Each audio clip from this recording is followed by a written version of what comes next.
How are you feeling today?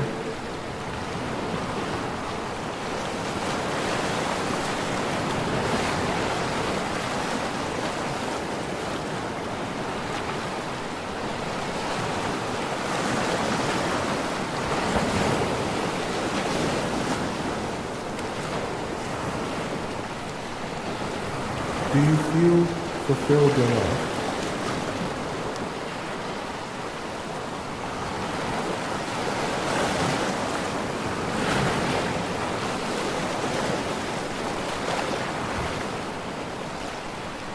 The show will begin in 4 minutes. Are you ready?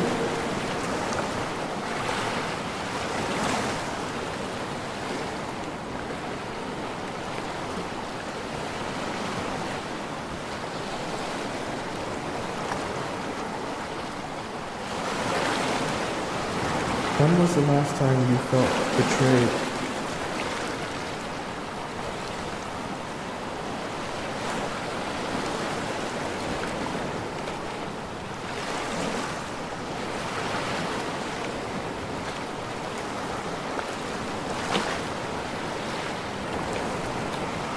When was the last time you felt loved?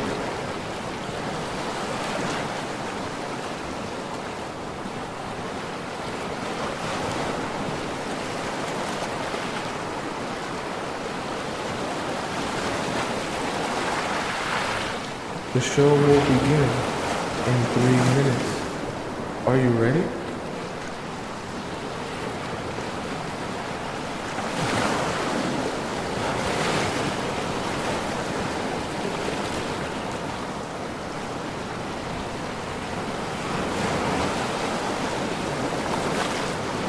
What did it feel like to be in love?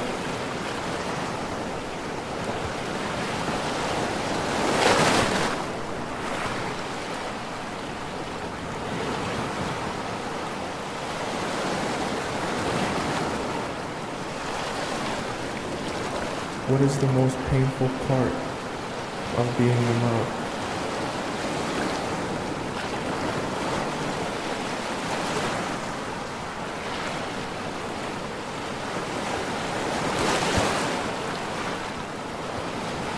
The show will begin in 2 minutes. Are you ready?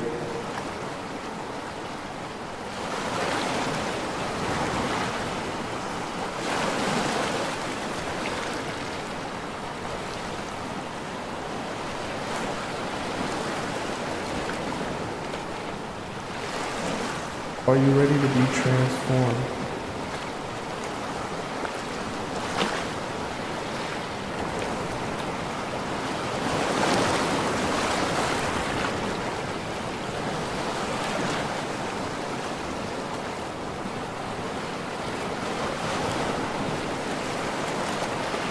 Are you ready to make a change?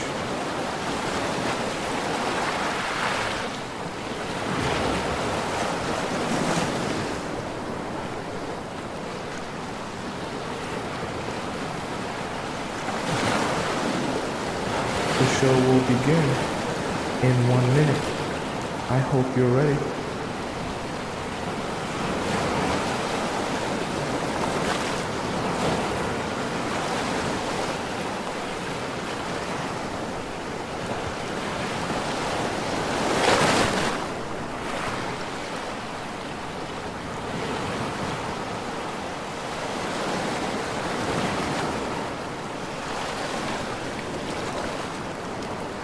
The show will begin in exactly 30 seconds. Get ready.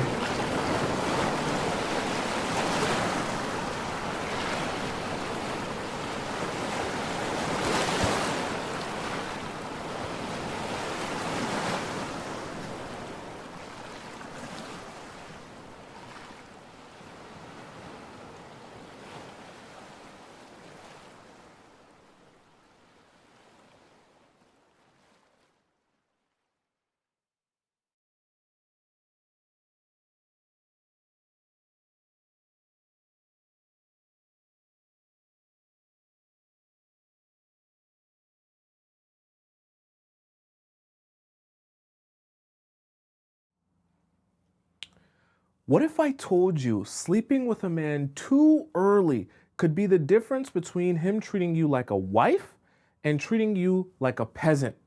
What if I also told you it is so easy to slip up if you don't come to that date already prepared with your strategy in mind? It's exactly why on today's show we're going to be discussing how to avoid sex so men fall in love with you. That way you can anticipate his moves and not get put in a position where he sees you as anything other than the princess you want to be treated as. Welcome to the Players Club if you're paying attention to me and everyone else in the live stream, and if you are waiting very patiently for me to get my technical difficulties, please say here and ready so I know you're here ready and actively participating. So good to see you guys. Finally, after figuring out all the things I needed to figure out about this damn computer. We here today. We're ignoring that. You're here with me. The past is the past. We're on time, okay? The teacher just walked in.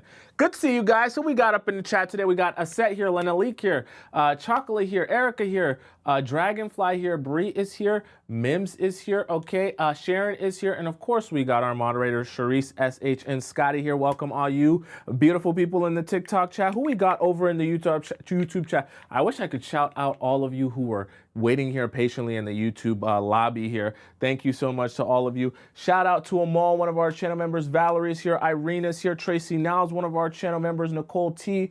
Shout out to Coco as well. We got, did I mention Blair is here as well. Let me scroll up. I really want to see who was here from the very beginning. Shout out Great Fortune Cookie, who was here from the very beginning waiting. Shout out to Melita, who is here in the show today. Suzuki, one of our amazing channel members as well.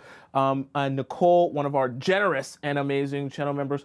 Welcome, all of you beautiful people. And of course, we have Missy America holding down our chat. For all of us in the YouTube chat, thank you all for being patient. We getting started. Okay, and today is a very, very important topic that we're going to discuss because I've noticed that a lot of you are finding it difficult to avoid a situation where you're making the grave mistake of sleeping with a man too early. So we're going to kind of discuss here.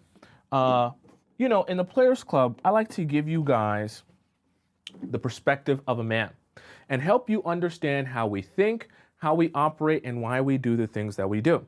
So we understand that one of the main goals for a man that goes on a date with you, let's just be real, is to sleep with you. So we're gonna kind of go through from a realistic perspective here.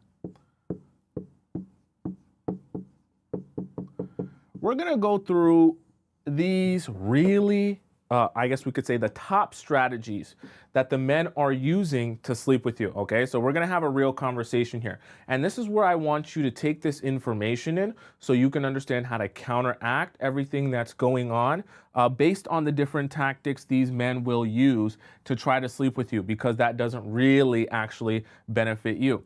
So let's imagine two scenarios. And in the first scenario, let's imagine you are here, right? The man is here and you are here. And let's imagine in this scenario, you got a whole bunch of people around you two because you're on a date. This is something very important that I want you to understand. Isolation is one of the easiest ways to fall for the trick that men will use to try to put themselves in a better position to be able to sleep with you. Now, let's be real. They're not necessarily always going to actually pressure you and force you to sleep with you, hopefully not. But what they're going to do is they're going to make the environment very friendly to you making the mistake, it's a mistake, of sleeping with him too early because the vibes are right. Okay, this is kind of the new era, the new age of the player stuff, right? They know how to set the vibe so well that you feel you're getting along so good with him. And the vibe is so right. You know, the kids love vibes nowadays. The vibe is so right that you feel in your mind, oh, it makes sense for me to sleep with you because everything is going well. I feel good. You feel good. We both feel good. Your hands feel good on me. I haven't been touched in a long time. And you start making mistakes. Then afterwards, you start backtracking, trying to figure out how you can undo those things. We don't want you doing that. By the way, thank you so much to Gox Plants, who donated a whole galaxy, I believe, or fireworks. That was like a $10 donation. Thank you so much in the TikTok chat. Now, let's get to why isolation can be so dangerous.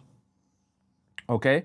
When you and him just sharing a moment, looking in each other's eyes underneath the candlelight, and there's nobody else for miles, right? It's just you and him able to connect with each other. This is good. But what I want you to understand is this is also a strategy, especially on these first few dates. Because when men are in a situation like this where there's a lot of people around, what they can't be, right? What they can't be, they cannot be bold here, right? What I mean by bold is it's very difficult for them to make moves on you because they understand this is quite an uncomfortable place to make a move on you in a way where you'll actually feel comfortable accepting that move, accepting that progression, and allowing things to escalate. I.e., for example, if a guy's on a dinner date with you, yeah, he might kiss you on the cheek. Yeah, he might give you a kiss on the lips once or twice, but he's not going to full on start making out with you at the dinner table. At least most guys won't. Maybe a few might, all right, that are really horned up. But most guys won't be bold enough to start making out with you or put their hand on your inner thigh while you're right at the restaurant on the date. But as soon as you get in isolation with that man and it's just you and him sitting, watching Netflix, or even just in an isolated place, you could be alone together in the forest. I hope you're not alone together in the forest with the man you just met, but you could be alone together in a forest with a man, all right? You could be out, you could be in the car with a man, all right? So I don't want you to think of isolation simply as just going to his house. Isolation is just when you're able to be away from other people and have some sort of privacy. On these first couple of dates, I know privacy in itself is not a bad thing, but privacy can become an aid for the men to accomplish their goal of being able to sleep with you very early on.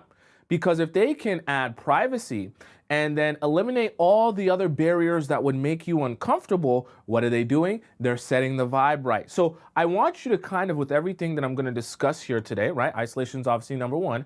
I want you to be taking in that these strategies, while they are meant to make you feel more comfortable and set the vibe and set the mood, I don't want the fact that they're able to set the mood so well and the vibe so well to get you tricked into thinking, oh, the vibe is so good, I should sleep with you. That's a mistake, okay?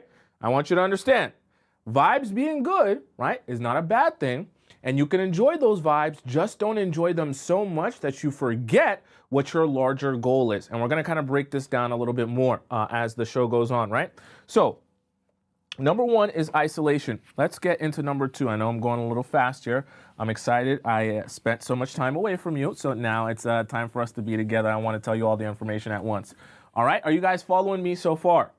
Okay, I hope I'm not losing any of you.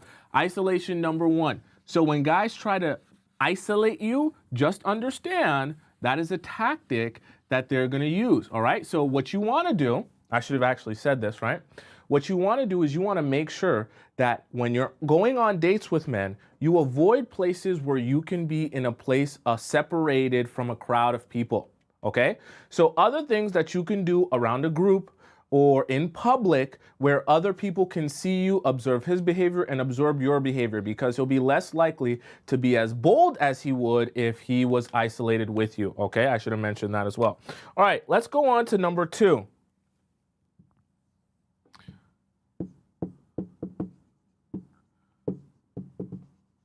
All right, I really, really want you to understand this and take this one in right here. Very important. So you have to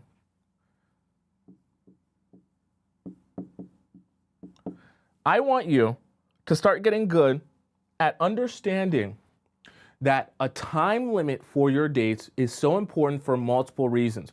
I've talked about time limits for dates because you want the men to also want to go on a second date with you.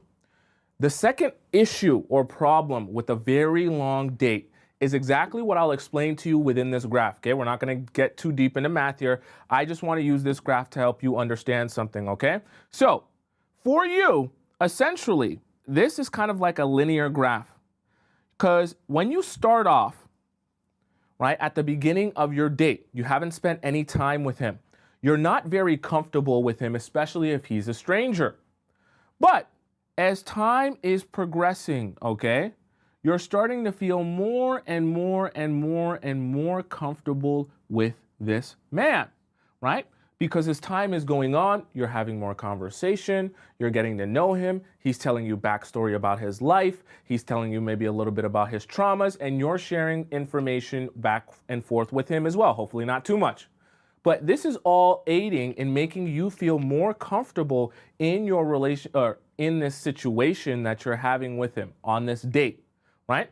Nothing wrong with becoming more comfortable, but what I want you to understand, and this is why it can be so dangerous, because we're talking about avoiding sleeping with men. When you spend too much time on those dates, the comfort level can start to increase to a point where you feel like, oh, like we've been together. Like me and you are really a thing. Because it's unnatural for you to spend so much intimate one-on-one time with one person unless you're really close. So at this point, once we cross like a threshold, right, you can start to feel this, we can describe it as this, right?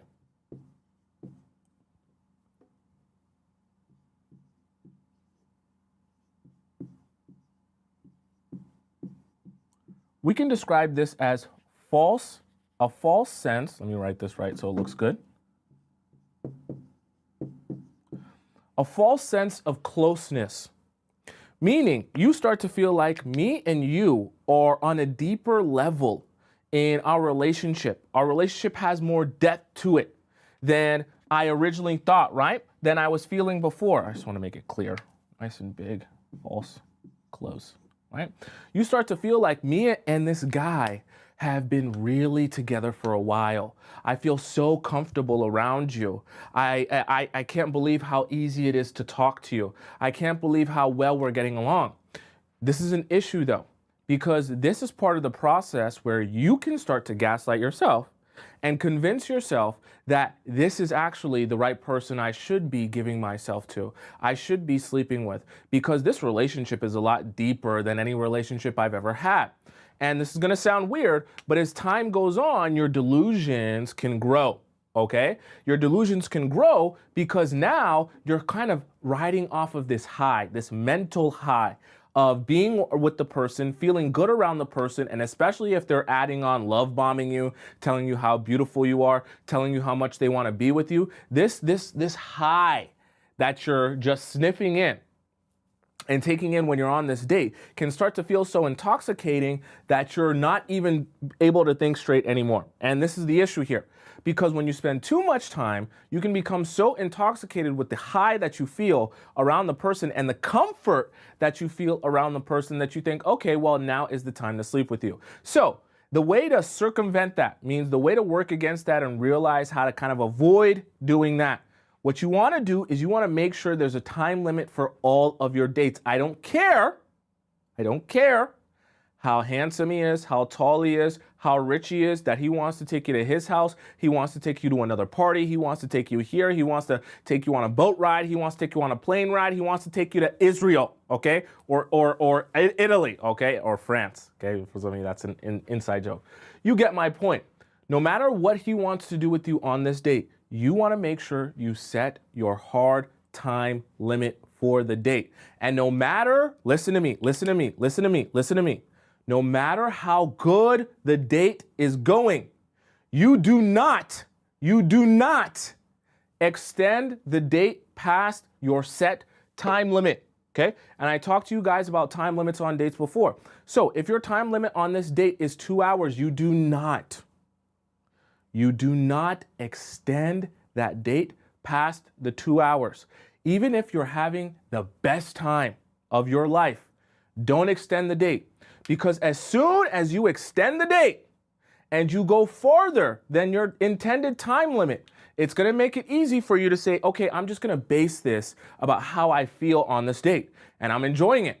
So 2 hours will become 2.5. Then 2.5 will come, you'll say, oh, I'm enjoying it so much, let's make it 3. And then 3 will come, you'll take a couple drinks, you'll say, oh, let's make it 4. Let's go back to your place. Let's sit around and we'll cuddle. Let's lay in the bed. You can jackrabbit yourself inside of me, and now you've made a lot of mistakes. You're coming to me, asking me how to reverse everything. We don't want that. You have to make sure you set hard limits for yourself no matter the scenario. And we're going to set up, don't worry, I got you. We're going to set up a strategy for you that you don't even just have to rely on your own will, okay? That we're actually going to use some accountability here outside of you to make sure this gets enforced, okay? Don't worry. Time limit, very important. Once you extend that time, you're going to feel more comfortable and you're going to be going based off of your emotion. Once you start going based off your emotion, you're just going to start, it's all going to be about the vibes. The worst thing you can do is get in a position where you're seeing a guy, you're on a date with him, and all you're thinking about is the vibes. That's what they want. I'm telling you the truth here. Guys want you, when you're on the dates with them, to be focused all on the vibes. Don't you feel we have a vibe? I feel like you're the female version of me. We're connecting so well. I've never had a connection like this before. That's the vibes, right? When they make you feel like the vibes are present, now you stop thinking logically about how the decisions you make during the vibes will affect his perception of you in the future. And remember, you want to be seen as a wife. You want him to take you seriously. You want him to respect you. You don't want him to flop on you, disrespect you, and treat you like garbage. So we have to make sure that we're presenting ourselves that way so that you can get what you want out of the relationship. Are you following me? Very important. All right, so we talked about the time limit. Let's go on to number 3, and I won't lie to you. This is going to be the most difficult one and the most painful one, okay? And I'll be honest with you, a lot of you won't want to hear this one, but I do have to put it in here because I do have to be honest with you, especially having helped plenty of you. Do some of you know what I'm about to put on here? Take a guess what I'm about to put on here for number 3. Okay, y'all ain't gonna like this. I won't lie to you. I won't lie. I'm gonna hide it. I'm sorry. Okay, we have to have a real conversation here. And we have to kind of understand what we're shooting for to understand why I say this, okay? And this is not meant to diss anyone, okay? I used to drink too. I don't want you to think that I think I'm better than you or I'm more evolved than you. I just want you to understand this concept so you can see why I say this, okay? So stay with me here. The reason I want you to stay sober, right? Let's look at this as a timeline. So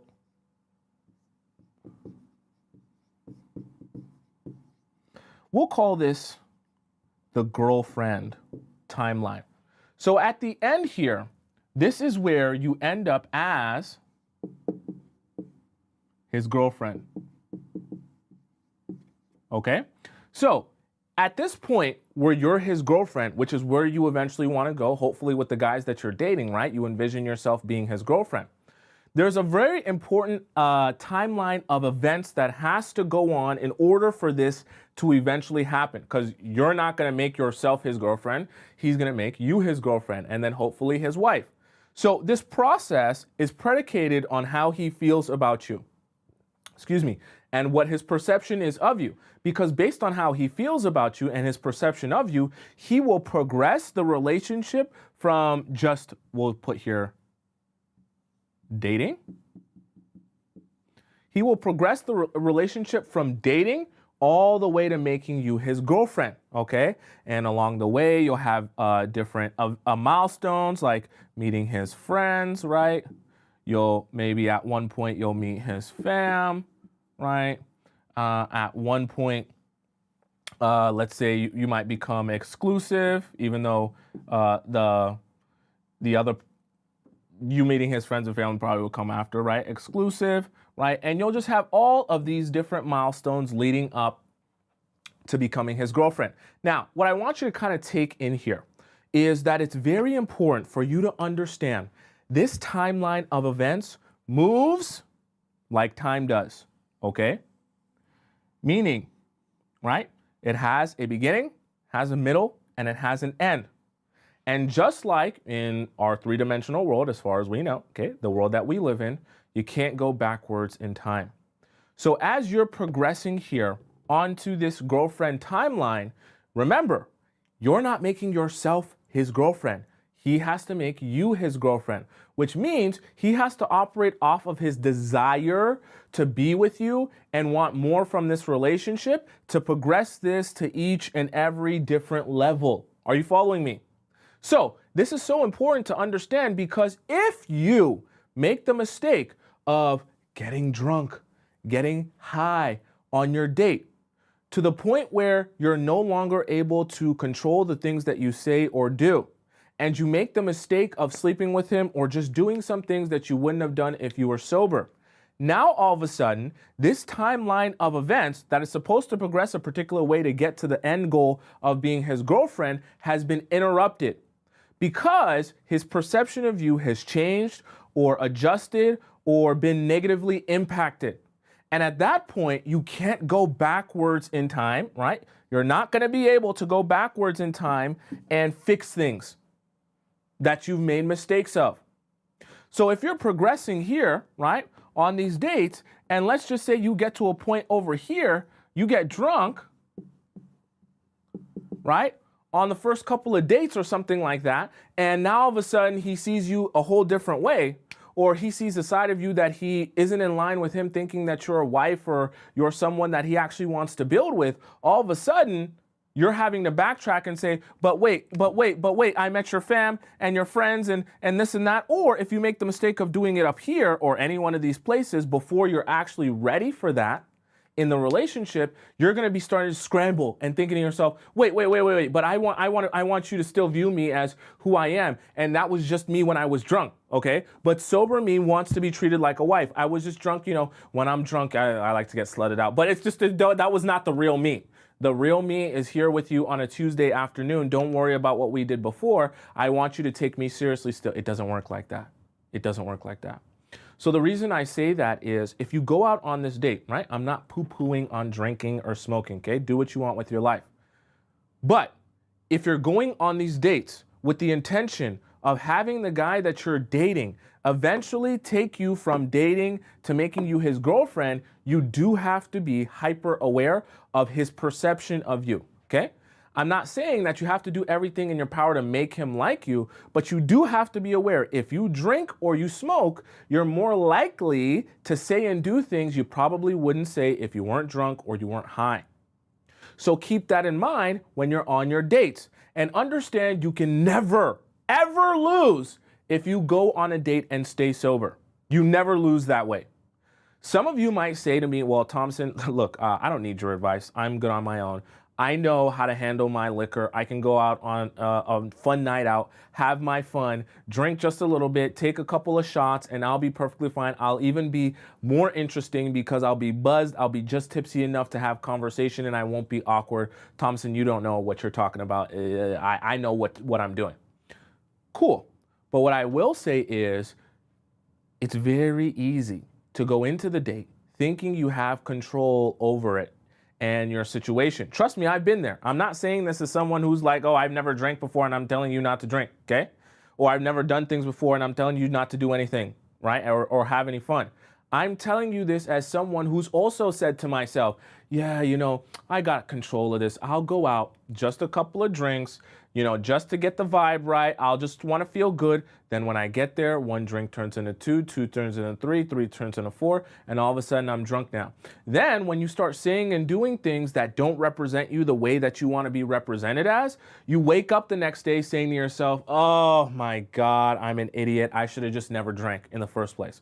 It happens all the time, okay? And those of you who are drinkers know that feeling of regret, right? Even if it's not in the sense of your romantic relationships, you know the regret of waking up the next day and remembering all the cringe things that you said or did while out drunk or high, whatever your thing is. So the reason I say that is because if the relationship is this important to you and you're taking it that seriously, you can never ever lose by simply staying sober.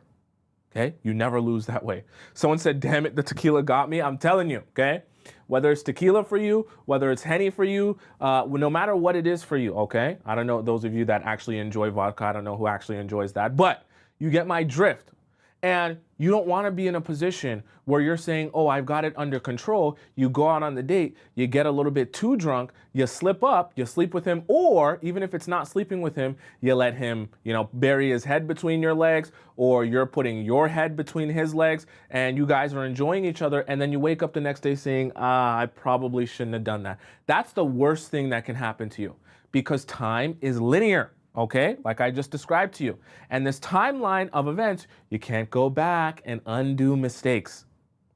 So understand, if you're taking it seriously and you want to be taken seriously, you're better off making sure that you don't have the opportunity to make a mistake where you look back and you say, oh, I should have done that differently. That's the worst thing, especially when you're thinking to yourself, I was doing so well and I had all the power before I got drunk and did A or did B, okay?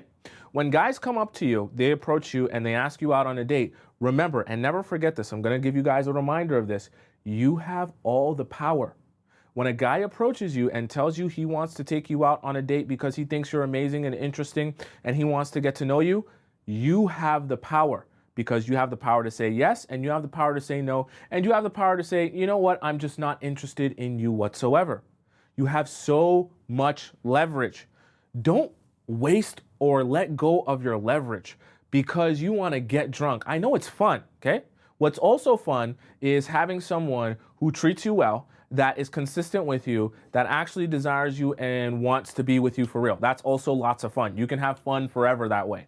Okay, so I know it's a little bit of a sacrifice for those of you who are a little bit more on the shy side, or those of you who enjoy drinking or smoking, whatever your thing is, but I do want you to understand it benefits you in the future. Because then everything that you say and do is in line with how you want to represent yourself. Then when either you meet him and you don't like him, or, as the relationship progresses, you can decide to yourself, okay, do I like him or do I not? Instead of having to live with regret of saying, no, I actually do like him, but I made this one mistake and now he doesn't treat me the same. Okay, let me know in the chat, okay, because I'm actually curious. Have you ever been in a situation where you got a little bit too drunk or high on the date, you did some things that you wouldn't have regularly done, and then you were thinking back to yourself, damn, that was a mistake, I should have done something different? And the worst one is when you're dating the guy and before that happened, things were going well. Okay, and I'm telling you this having helped so many hundreds of you, even in a situation just like this, where the one day that you slip up because you got too drunk or you got too high, whatever it may be, is the day where you say, after that, everything changed. And he never treated me the same way after that, or he never spoke to me the same way after that. It's very tragic, but I have to be honest with you. The root of the problem isn't that one time where things went wrong. The root of the problem is not understanding there are consequences to saying, oh, well, I just want to have fun tonight and let go, right? There's a time and place to have fun and let go. That time and place isn't on your romantic dates.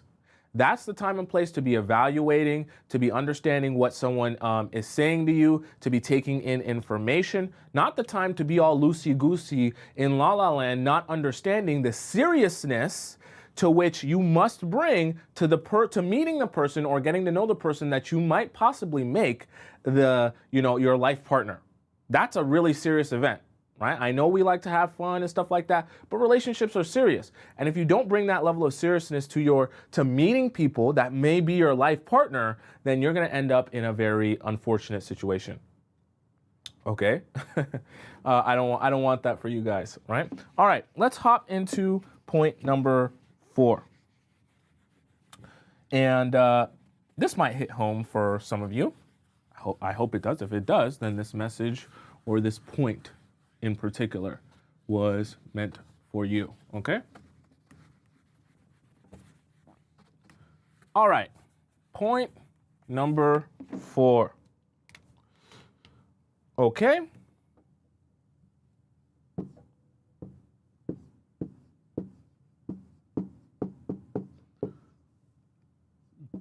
Excuse me.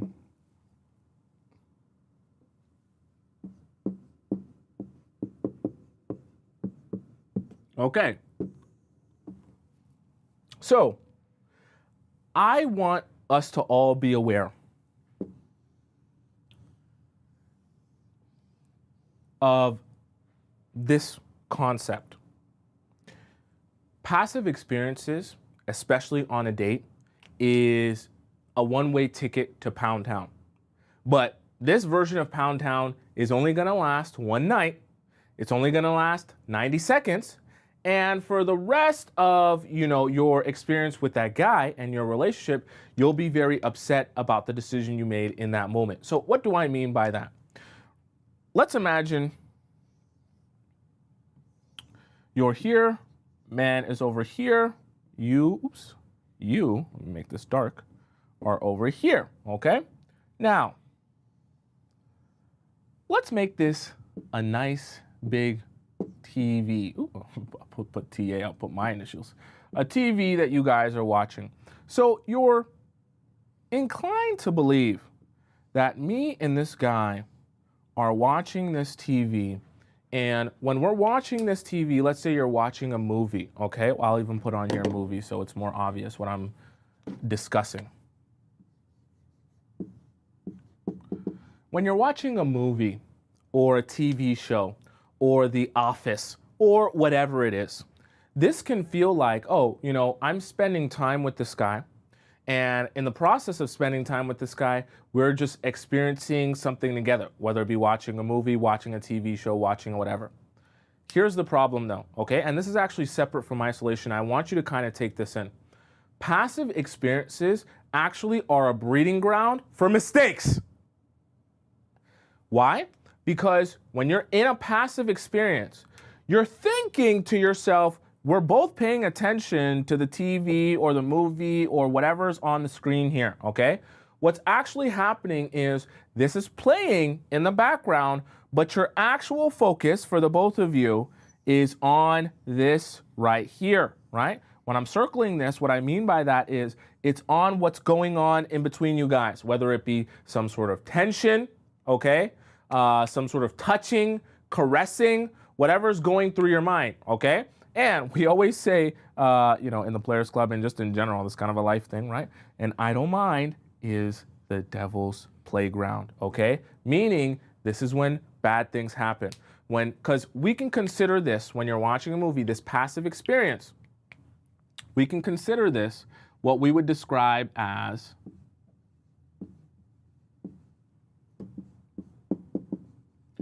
downtime, right? This isn't really an experience that requires your attention. Doesn't require you to think, doesn't really require you to talk, doesn't require you to really even be paying attention. It's very passive. It's like listening to music, okay? Where you can do it while doing something else.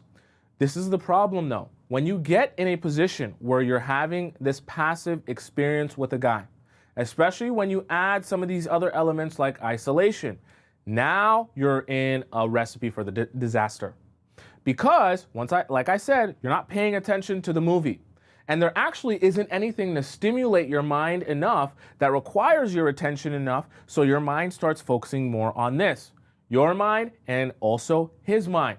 This is why, I have to be honest with you, okay? When men are strategizing the best way to sleep with you as early as possible, they're gonna combine a whole bunch of elements together in order to make the subconscious pressure on you, sorry, I shouldn't say pressure, to make the environment for you to sleep with him as comfortable and as easy a decision as possible, okay? So, the men aren't necessarily forcing you to sleep with them, but they're curating an environment that makes it very easy to say yes. Are you following me? Okay? This is very important and a very important concept for you to understand. If you're not aware of what is going on and how the vibes are being curated to make it very easy to say yes, you won't be aware until it finally happens to you, okay? Now, I don't want to get too graphic here, but this is why you can feel like when you meet someone and sleep with them on the first night, you can wake up the next day, and some of you guys can let me know if this happened to you, okay?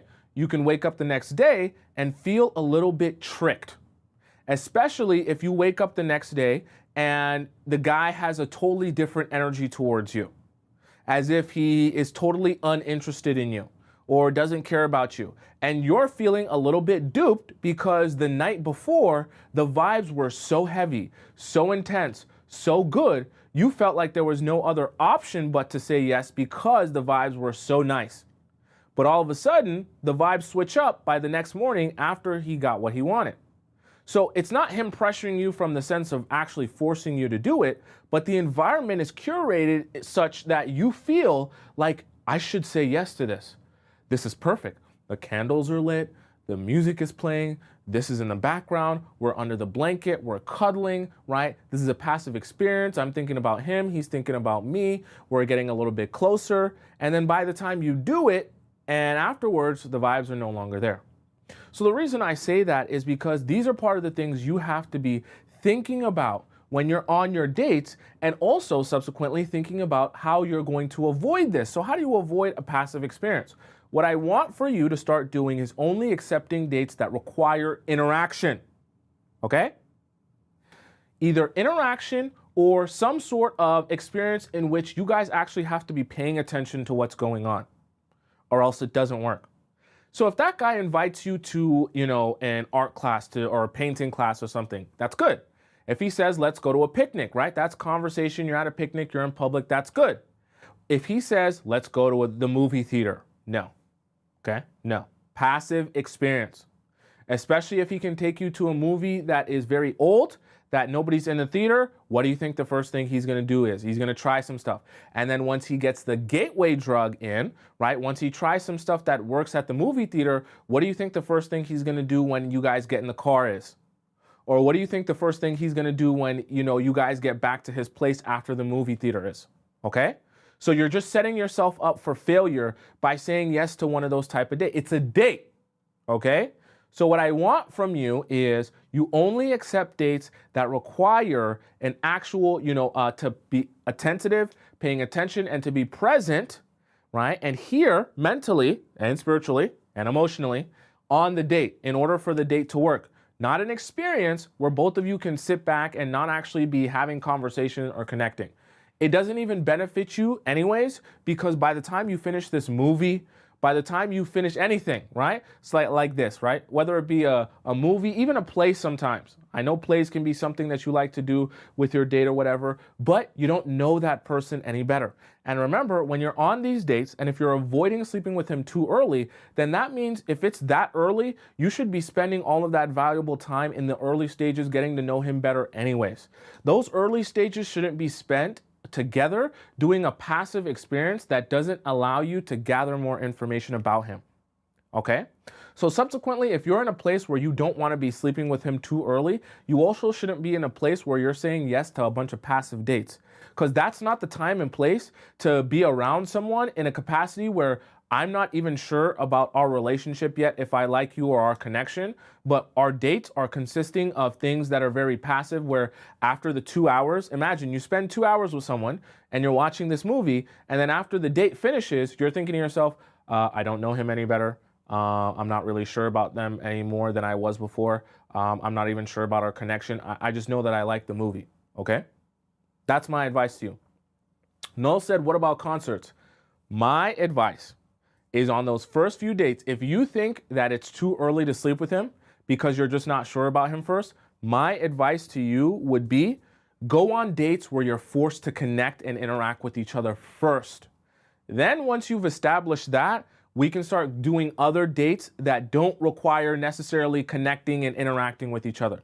That's the reason I say that, right? Because the thing about it is, the concerts are great, they're fun. Plays, movies, cool, you can have fun at those things. But the problem is, you can have fun at a movie with anyone. You could even have fun at a movie with someone you hate. If I brought your worst enemy, if I brought literally your frenemy, okay? Or if I brought your nemesis, I could sit them down with you at a movie and you could get through the 2-hour movie because you don't have to interact with that person. Now, if I brought your nemesis and I said, okay, sit down and have a picnic with your nemesis, totally different story, right? Because it requires interaction and you're going to actually have to connect with each other in order for this picnic to go or even work. So that's why I say that, okay? Not that concerts are bad or plays are bad or movies are bad. It just doesn't allow you to do what you need to do, which is learn more about him on this date and come away with a better understanding of, is our connection there? Do I like who you are? Do I like where this is going? Do I feel like you're intentional? If your answer to that is no, or your answer to that is I don't know, then what are you doing, right? You're not really progressing anywhere. You're just kind of in the same thing, right? In the same place. Does that make sense to you guys so far? I know that this can be a little bit confusing because there's so many different experiences that you can have with someone, right? But I know it sounds very boring and very uneventful. But I promise you, if you can interact with someone, or at least the activity requires interaction and activity and conversation. So maybe something like rock climbing, that could be good, right? Obviously it's an activity, but you guys can still have conversation while this is going on. At a play, you're not going to be having conversation. At a movie, you're not going to be having conversation. At a concert, you're not really going to be having conversation, okay? Right? Right? Rock climbing, you're able to interact. Even something like an escape room, okay? I don't know, right? Someone said it, so you guys got to me before. You're thinking the same, right? A museum date, that can be fine as well, right? Because you can still interact. You can have conversation. You can actually gauge what is our connection there. Bowling can be another one. See, you guys are thinking. Once your mind gets rolling, you know what type of dates you can still interact in and what type of dates are more passive, meaning you're just sitting there, not actually getting to understand the person or know the person any better. Doesn't really benefit you. And that's the other thing about passive experiences, because guys are able to make you feel like you're vibing more than you actually are with a passive experience. Someone who's really awkward and really boring can get away with making you feel like there's enough vibes to sleep with him without you realizing that they're boring and uninteresting with a passive experience. But if they're boring and uninteresting and you go to an arcade with them, like some of you guys brought up, or a museum, or an escape room, it's going to be very painfully obvious that person is boring, uninteresting, and not your type of vibe, which is good because then you can avoid sleeping with someone who you don't even connect with, right? Because now you're sure that you don't connect with them. So that's, actually something that I should have added to why passive experiences are something you should be avoiding, because people can hide behind passive experiences even more and get you to believe that they're who you're looking for, even though they're not, okay? Because you're just paying attention to the experience instead of paying attention to the connection, all right? Let's move on to number 5. We got lots to cover today, okay? Definitely gonna give you guys some in-depth detail today since I was late, all right? Well, my computer, well, whatever. It's not my fault, I'll blame it on me. All right, number 5. You prepared?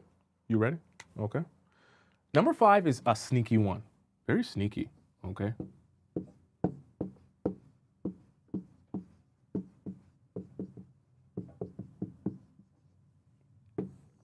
Very, very sneaky.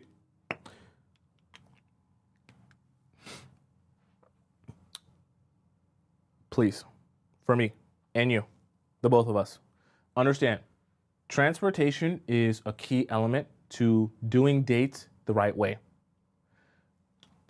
Let's break this down before I even start explaining. If you put yourself in a position where, let's say you and him, I'm trying to draw a car here. If you and him are in a situation where it's a Mercedes, okay? It's a G-Wagon. If you're in a situation where this guy is giving you a ride, right?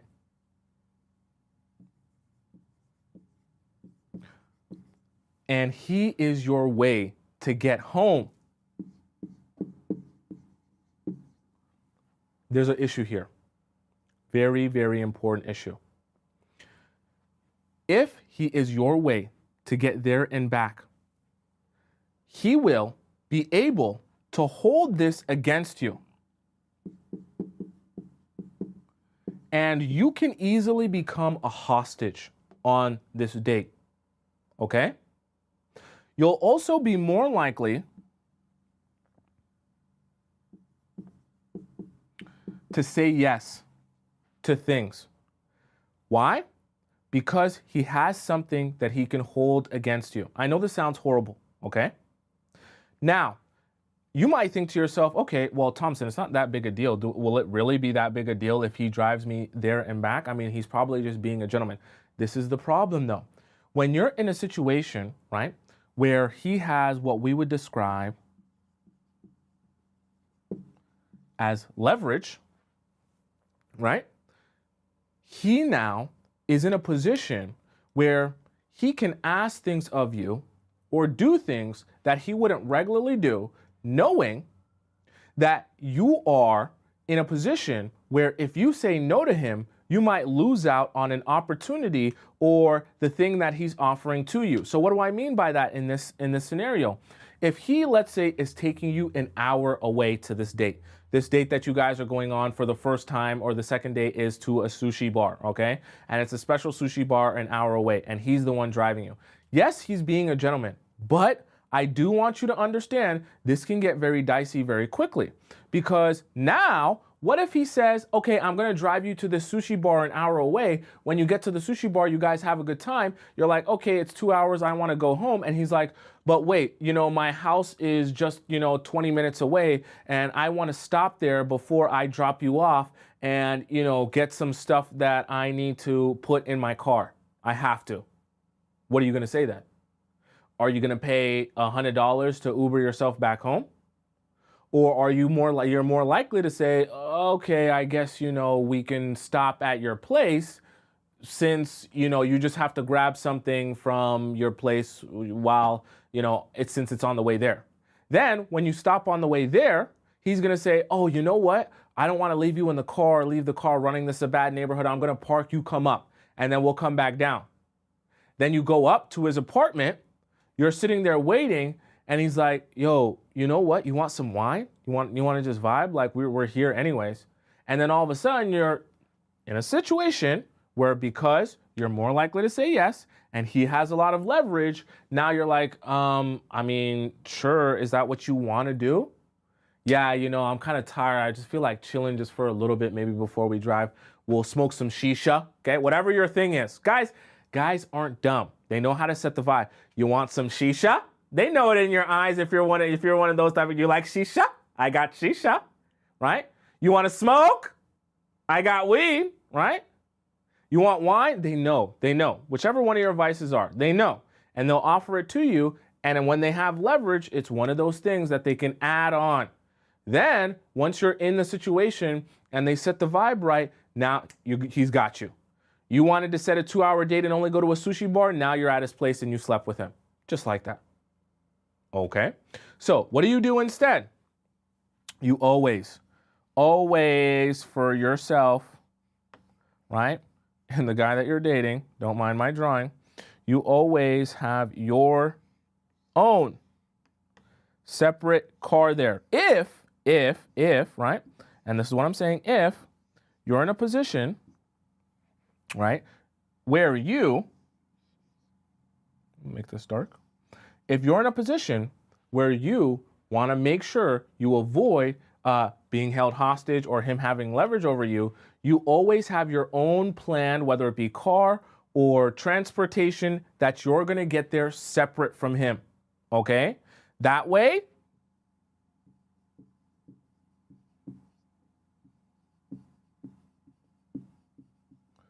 you can leave whenever you want. And you can also, more importantly, always say no, okay? Make sure I put this down here, right? You need to keep your ability to say no. Should I write this higher? Whenever it's there, you get it. You need to keep your ability to say no at all times. You never want to give up your leverage or ability to say no to guys, especially when you're on those first couple of dates and you don't actually know that guy, okay? I know meeting a guy on Hinge and Bumble is exciting, but you don't know those people, okay? Those are strangers. Don't know what they're capable of. You don't know what they're really about. You know nothing about them, even if they're nice seeming people. So the reason I say that is you keep that ability to say no to guys. Even if the date is going well, you want your ability to keep your leverage and to be able to tell them, yes, I like you and I like how this date is going, but my time is up here and I've got to go home. They can say, oh, but this, but that, but wine, but my place, but. And they can say whatever they want. You're still going to get in your Uber or you're still going to get in your car and you're still going to go home. And if they really, really, really want to see you so badly, they will ask you out on another date because there's other days where they can see you, okay? You have to make sure that you don't allow yourself to fall for this. This is a trap, I'll tell you, I'll be honest with you. And this is one that if you've experienced this, guys use this all the time, okay? Because if they can offer you a ride, they're your ride now. So wherever they choose to stop or take you, you're there. You have to go, because what are you gonna do, right? Especially when you're relying on him for a ride. And I have to be honest with you, this is an easy way to get trapped in a position where you didn't anticipate being in, but the guys who are smart and know the game, they do this and it's very subtle. You won't realize it's happening until it's already happened. So make sure you always either at least have a backup plan, right? At the very least, or you just come to the date already with your separate transportation from them so they can't hold that against you, okay? Very, very important. You never want to be relying on a guy for a ride or your way to get back home, because that's a very precarious situation that you won't be able to find yourself out of, and you don't know those guys, okay, right? Under Chastity says, bring cash. I'd agree. Bring cash, bring your card just in case, okay, right? I should even put that down as well. When you go on dates as well, it's kind of a side note, when you go on dates, don't ever go on the date thinking, oh, this man's rich, he's gonna spend money, I don't even need to bring my card, okay? That's another way that guys can hold you hostage, because what if he says, yo, I'm only paying for this date if you come back to my place after? You might think to yourself, that sounds ridiculous. Trust me. Some men who are desperate, or some men who are in a situation where they have leverage, they will exercise that leverage over you, right? Or they'll put you in a weird position where they make you feel pressured that, hey, if I do something for you, you're gonna have to do something for me. So I could drive you home and pay for this date, but we're gonna have to stop in my place and drink some wine. You owe me that, right? They might not say you owe me that, but they'll imply you owe me that. So now what are you supposed to do? Okay? Don't put yourself in that position, right? Don't put yourself in that position where now you feel that you have to say yes to a guy because he's your way back home or whatever the case may be. So, all right? I see some of you guys saying this happened to me. I'm glad that we're talking about this then. So hopefully either you can recognize that this is a strategy and not allow this to trick you again, or in the future you can, for those of you who haven't experienced it, you don't have to ever fall for this, okay? Because this is honestly one of those things where it's why older men like younger girls, because they're not aware of this, and it's easy to fall for this when you don't know where it actually leads, okay? So that's why we're having this show, so that you can be more aware of how things will lead, okay? So we have two more here, okay? And they're not really gonna make that much sense at first, but I'll explain them, okay? This one's gonna sound very weird to you, and I know it will, but I'll explain.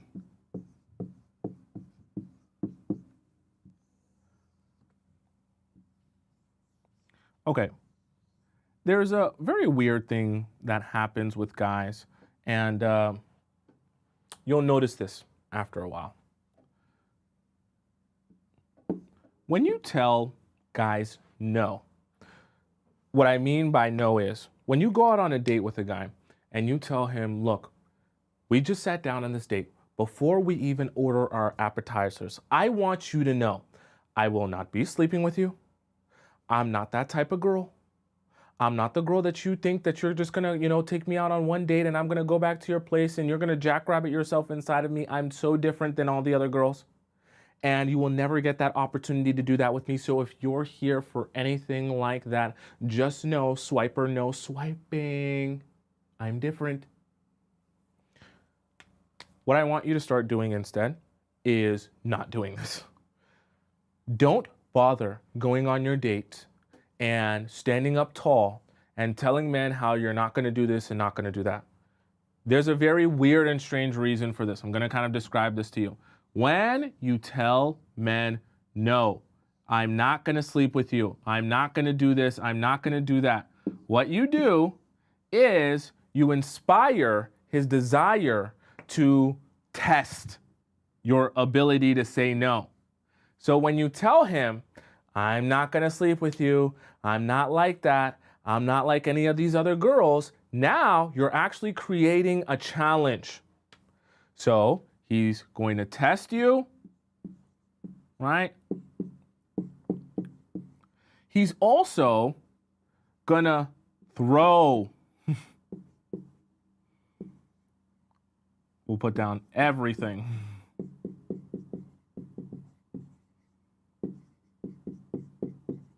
He's gonna throw everything at you.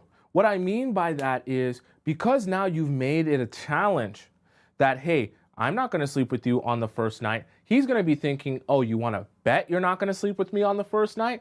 Let's really see if you're not gonna sleep with me on the first night. So then you create a situation where because he's knowing that you're telling him what you're not gonna do, he thinks to himself, if I set this mood really, really, really, really well, I could probably get her to flip. Why?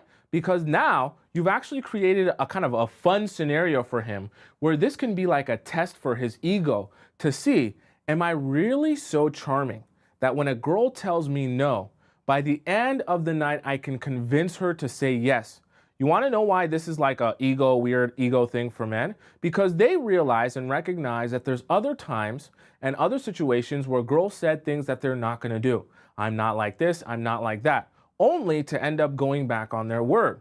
So it's like a test of how amazing, handsome, and charming am I, that I can get this girl who once said she wasn't going to do this and wasn't going to do that to actually end up doing it, right? And they wake up the next day after doing it or accomplishing it like even more of the man. Because they didn't just accomplish sleeping with someone who wanted to sleep with them. They accomplished sleeping with someone who said they weren't going to sleep with them.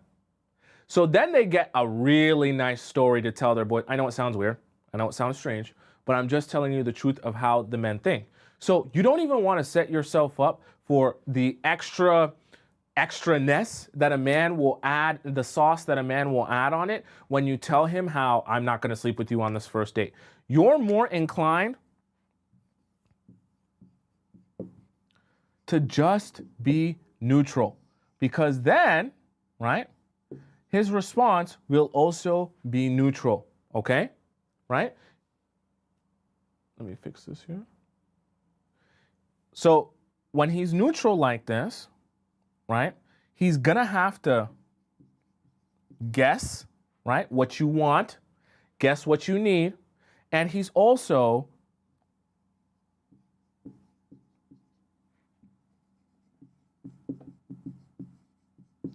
he's gonna be less motivated. What I mean by motivated, he's gonna be less motivated to try to throw everything at you to try to make this a reality, as weird as it sounds.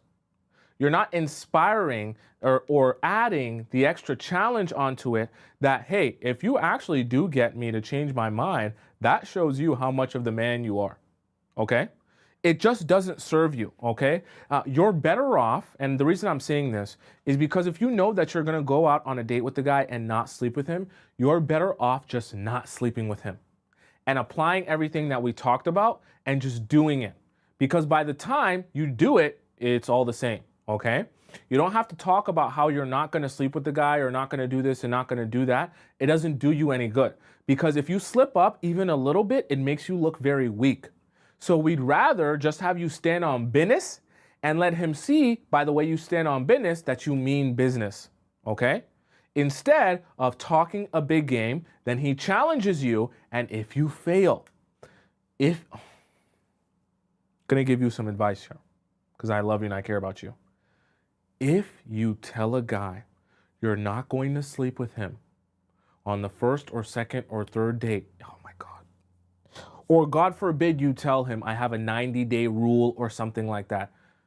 If you tell him that and you go back on your word and he sleeps with you before the date that you set, right? 90-day rule, or it's going to take me 7 dates or 8 dates. If you fold for the rest of the relationship, you have just set the foundation. My boundaries aren't real boundaries. And when I say something, I don't really mean it. You have now literally shot yourself in the foot, arm, leg, head, mind, soul, and body. Because your power as a woman is in the fact that if you say you're going to do something or you say you mean something, it's really going to happen. That way, when a man acts up and you tell him this is your last time to make that mistake, he actually fixes himself. Instead of hearing you say that and just saying to himself, oh, it doesn't mean anything. You have to, because you're not going to overpower a man. You have to set yourself up for success that when you say something, you mean it. So if you go out on a date and you start, blabbering about, hey, I'm not doing this and I'm not doing that and I'm not doing this, you better make sure you don't allow yourself to fall victim to any sort of temptation. If you open your mouth and say it, you better make doubly sure you're not even close to it, making the mistake. Because if you do anything, even if you do it halfway, even if you say, I'm not going to sleep with you, then you let him eat you out. I know that's graphic. It's going to set a bad precedent for you for the future. Once you say something out loud, you got to stand on it. And in this scenario, it's better for you to just not say anything at all. No need to inspire him anymore to tell you fake stories or to give you a fake version of himself just to, seem like he's the person you're looking for, okay? All of this stuff up here, you're just inspiring him to tell you more stories, more lies, hide more truths, and present himself like Prince Charming even more because they're not dumb. They know if you're telling him how you're not going to sleep with him and this and that, and he tells you how he cheated on his ex, or he tells you this story or that story, then you're definitely not going to sleep with him, right? So what's the point? You want to keep him in a neutral, with his walls down situation, right? You want to keep him in a place where he's not worried about anything. He feels comfortable telling you anything, and he might still feel like, hey, if I tell her more, this is the great place to be. You want guys to feel like if I tell her more, maybe I'm getting further with her. Right? That's what you want to encourage. That way they keep telling you more and more and more and more and telling on themselves until you figure out that you just don't want to be in a relationship with them. Okay. So let's move on to number 7. Okay. And remember I told you guys at the beginning of the show, I know we went into a lot of detail today. I know I told you guys at the beginning of the show about the fact that I'm not going to allow you to just do this alone. So we have a last little part here that I want to give you guys as like a bonus. Oops.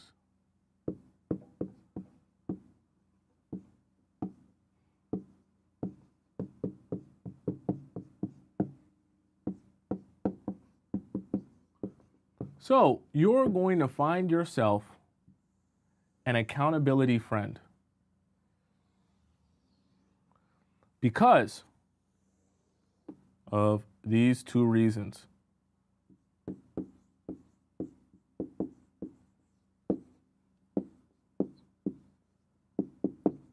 When you are in a position making decisions off of feelings, you will be going.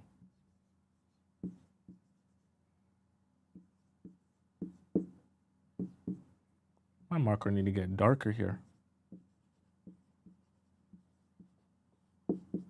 Right? You're going moment to moment. Do not make the mistake of going moment to moment.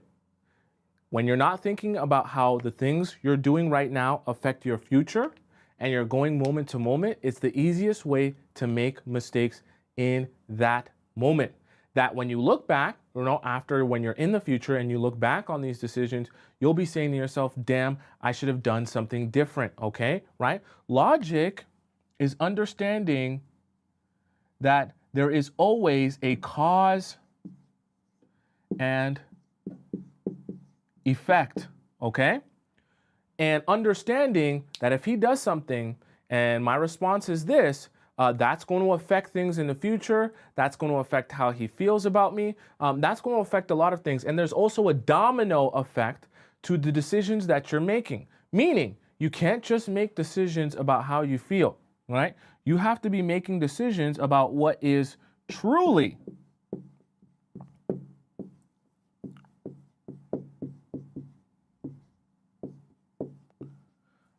best for you, in the sense of what is best for your future, okay? So, what is the reason that I want an accountability friend for you? I want an accountability friend for you because of these reasons. This accountability friend is going to be able to help you and keep you accountable to not making the mistake of going about how you feel moment to moment, and reminding you of your long-term, we'll put down here, long-term goals, okay? As opposed to living in the short term, right? Because your short-term goals are going to be all focused around being happy right now, which is what forces you to live moment to moment. You want to be the happiest you can be right now. And if the vibes are really good right now, then that's all you'll be thinking about, is how to make the vibes even better right now, to the point where you allow him to jackrabbit himself inside of you because it's the perfect vibe, or the perfect end or send off to the night for the vibes, okay? Don't be doing things for the vibes. Do things for your future. And your future and your long-term happiness is being in a real serious relationship, not just vibing with a guy for a night or so. Okay, are you following me? So what is this accountability friend gonna do for you? What you're gonna do is, this accountability friend, you're gonna tell about your the date that you're going on. When you tell this accountability friend about the date that you're going on, you're gonna tell her exactly how long this date's gonna last, okay? And where you're going. I'm so serious about this. I'm so serious about this. That way, she knows at this time you're supposed to be there, and you are going to actually have a conversation with her about this. I just want you to check in with me at 9 o'clock, our date's supposed to be over, that it's actually over, or check my location or whatever it may be, okay? The reason I say this is because when you get on that date, you can come in with all your big bad rules and boundaries, and I'm the sheriff of this town. And then when you're actually on the date and you like the guy, all of that stuff that you plan to do and say and present yourself goes out the window, and you're just thinking about how much you like this guy. Horrible, okay? We need a friend for you that will bring you back to earth and remind you of all of these long-term goals. So when it's 9 o'clock and you're thinking to yourself, maybe I'll extend the date for another 10 minutes, that accountability friend is gonna text you, and if you don't answer the text, she's gonna call you. Girl, where you at? You said you were gonna be down at the sushi spot at 9 o'clock. You better not be at his house, okay? I know it sounds a little bit childish, but you need an accountability friend. Get you an accountability friend, okay? Right? She doesn't have to be a perfect person herself, but just remind yourself that when you're in the moment, it's very hard to make the decisions based on logic and not emotion. So have that friend in your back pocket that can call you up or text you and just remind you you're not going over to his house. Oh yeah, yeah, you're right, okay? The same way you would watch my show and be reminded that, yo, I can't be accepting this, I gotta do this and I gotta do that, right? Have that accountability friend that can be reminding you, yo, you remember, you're not going over to his house. You're not going over to Netflix and chill. Yeah, I'm sure the date was really good. You're not making it 4 hours. You're not making it 6 hours. Yeah, you're coming back home, and then he can see you another time, okay? You have to do that for your friends, and then you can also have that friend as well in your life, right? You guys keep each other accountable to what your goal is, right? It's not just getting one date from a guy, feeling good on the one date, and then there's nothing that comes from it after that, right? It's also about having those dates continue on and making sure that both of you are doing what you know you should be doing. Because the truth of the matter is, you as women, you know, right, the best practices or the things that could really be detrimental to your dates in terms of how they view you, right? You're smart, you're intelligent. So having that an accountability friend helps you so much to stay true to what you know you should be doing, instead of just living in the moment, okay? Does that make sense to you guys so far, and why that is those points are so important. Do you guys have any questions about the 7 that we discussed here? Okay, I know we went through a lot of detail, but I think that it was all very important for what we're trying to do here, okay? The accountability friend does need patience, okay? It definitely does need patience. Right? Someone says, Mama says, how long should you make a guy wait? Well, my answer to that question is, I don't give you hard dates. I'll never say, make a guy wait 90 days, make him wait 6 months, make him wait 8 months. That's not what I do, because you have to get good at, right? And this is where I pass it off to you. You have to get good at dating men and determining how the relationship is actually progressing on an ongoing basis, taking in that information and deciding to yourself, are we even at the place yet where this is appropriate? The reason I say that, and I don't want to give you a cookie cutter answer, is because if I even tell you 90 days, this is exactly what's going to happen. You're going to go out on a date with a guy. You're going to have stuck in your mind 90 days, 90 days, 90 days, 90 days. I can't sleep with him until 90 days. That's all you'll end up thinking about. And on the date, instead of actually focusing on what is our connection, is this progressing? Do I feel what I should be feeling? Does he fit my criteria? You'll just be thinking 90 days, 90 days, 90 days, 90 days. But what will also happen is within those 90 days, maybe you see him once every 2 weeks, or once every 3 weeks, or once a week. And on each and every date, maybe all you guys do is watch a movie or go to the movies, right? Or, you're just not really connecting where you really actually know him any better. Or even the conversation that you do have is so shallow that you're not actually learning anything real about him. Then you're just thinking 90 days, 90 days, 90 days, 90 days. The 90 days comes and you don't really actually know the person any better than at the beginning. Your connection isn't actually that much stronger. Yeah, you might vibe with each other. You might spend some time watching movies and, have a good time just kind of laughing and giggling. But do you really know him? No. But you're having in your mind 90 days, 90 days, 90 days. You sleep with him after 90 days and then everything changes and switches up. And you're suddenly thinking to yourself, wait, we don't really have the connection that I thought we did. Well, you never did. You were just so focused on 90 days, 90 days, 90 days. You weren't thinking about the other aspects of the relationship.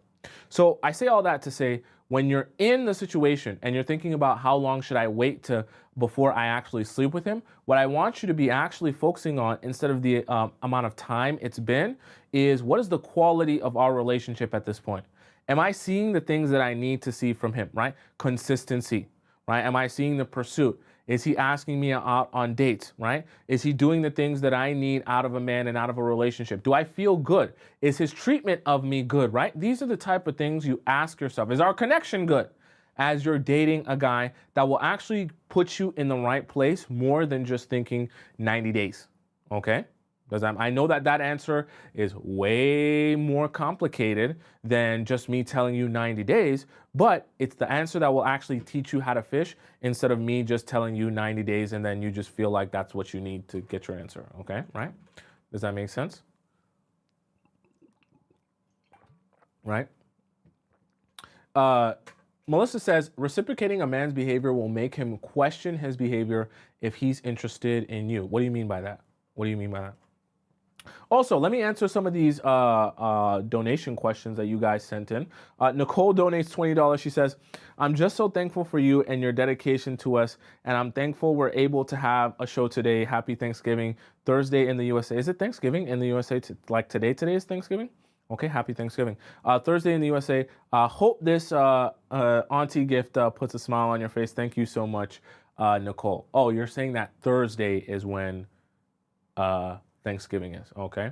Happy Thanksgiving for you guys coming up, okay? I see that Crumble Cookie, they're making all pies. I guess that's why, because Thanksgiving's coming up, okay? Our Thanksgiving in Canada is a little bit earlier. Okay. Does that make sense to all you beautiful people, right? So Jasmine says, same thing for kissing. Well, obviously we're adults here, okay? So kissing is not something that you have to be like, okay, I can't kiss you on this first date because Tomisin told me not to. No, I'm not saying that. We don't have to go that far. But what I will say to kissing, for those of you who are curious, kissing can be like a gateway drug. So when you go into your dates and you're isolated with a man or you're at his house and you start kissing, especially if you also, I should have put down here as one of the points, you have to understand your triggers. If you're someone you like tongue kissing, you love tongue kissing, that turns you on, that gets you lubricated. I know that's graphic. Those of you who are younger should be out of the show already. If you love kissing, you love tongue kissing, you probably should avoid too much heavy kissing, especially if you're alone with a guy. Because now what you're doing to yourself is, what if you go out on a date with a guy, you go back to his place and you're tongue kissing him and he's a really good kisser. Now you're really turned on. Now you're starting to think, well, maybe it's not so bad if we kiss for 5-10 minutes. Now you're really lubricated. And just that fast, you can tumble your way down into making mistakes just by starting off with the thing that seemed very innocent, okay? So that's the only thing I'll say about kissing, or whatever it is that, gets you going, okay? Everyone's a little bit different. Try and avoid putting yourself in a position to do things early on that really get you going, okay? Also, I'll give you guys a little side note. If you know that when you begin ovulating, you turn into a monster, okay? Let's be real, okay? If you know that you turn into a monster when you start ovulating, I'm so serious here. Just don't go on that date that day, okay? Or for that week. Do it the next couple of days after you finish ovulating if you know you turn into a monster. And I really mean that, because if you're in that space where you're just, you're already just going, by the wind blowing, you're turned on, and then you see a guy that's really attractive and, the vibes are really there, that's just a recipe for disaster. So if you know you have an ovulation monster inside of you, just cross those days. I'm busy those days. Can't go out on a date those days. Nope, sorry, got things to do those days.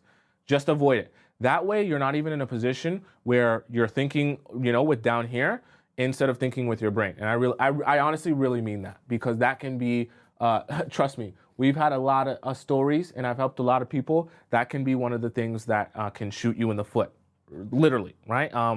And make your situation very bad, very fast, okay? So if you're ovulating and that's a problem for you, just avoid those days. Truthfully, I really mean that, okay? Someone said wear a chastity belt. Yeah, you guys wear your tightest pair of jeans.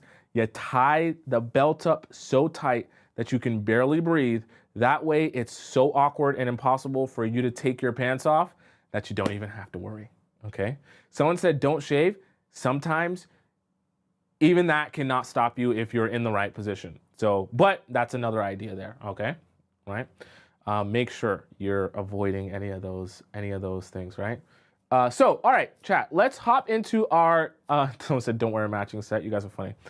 Let's hop into our next segment, which is our React segment of the show. Our React segment is just where I react to TikTok videos that you guys have sent to me about love life and relationships, and we have conversation about them, okay? So we're going to hop right into that section. By the way, for those of you who have a question for me personally, like you want to ask me a question about your relationship, because obviously I can't get to everyone's questions here in the show.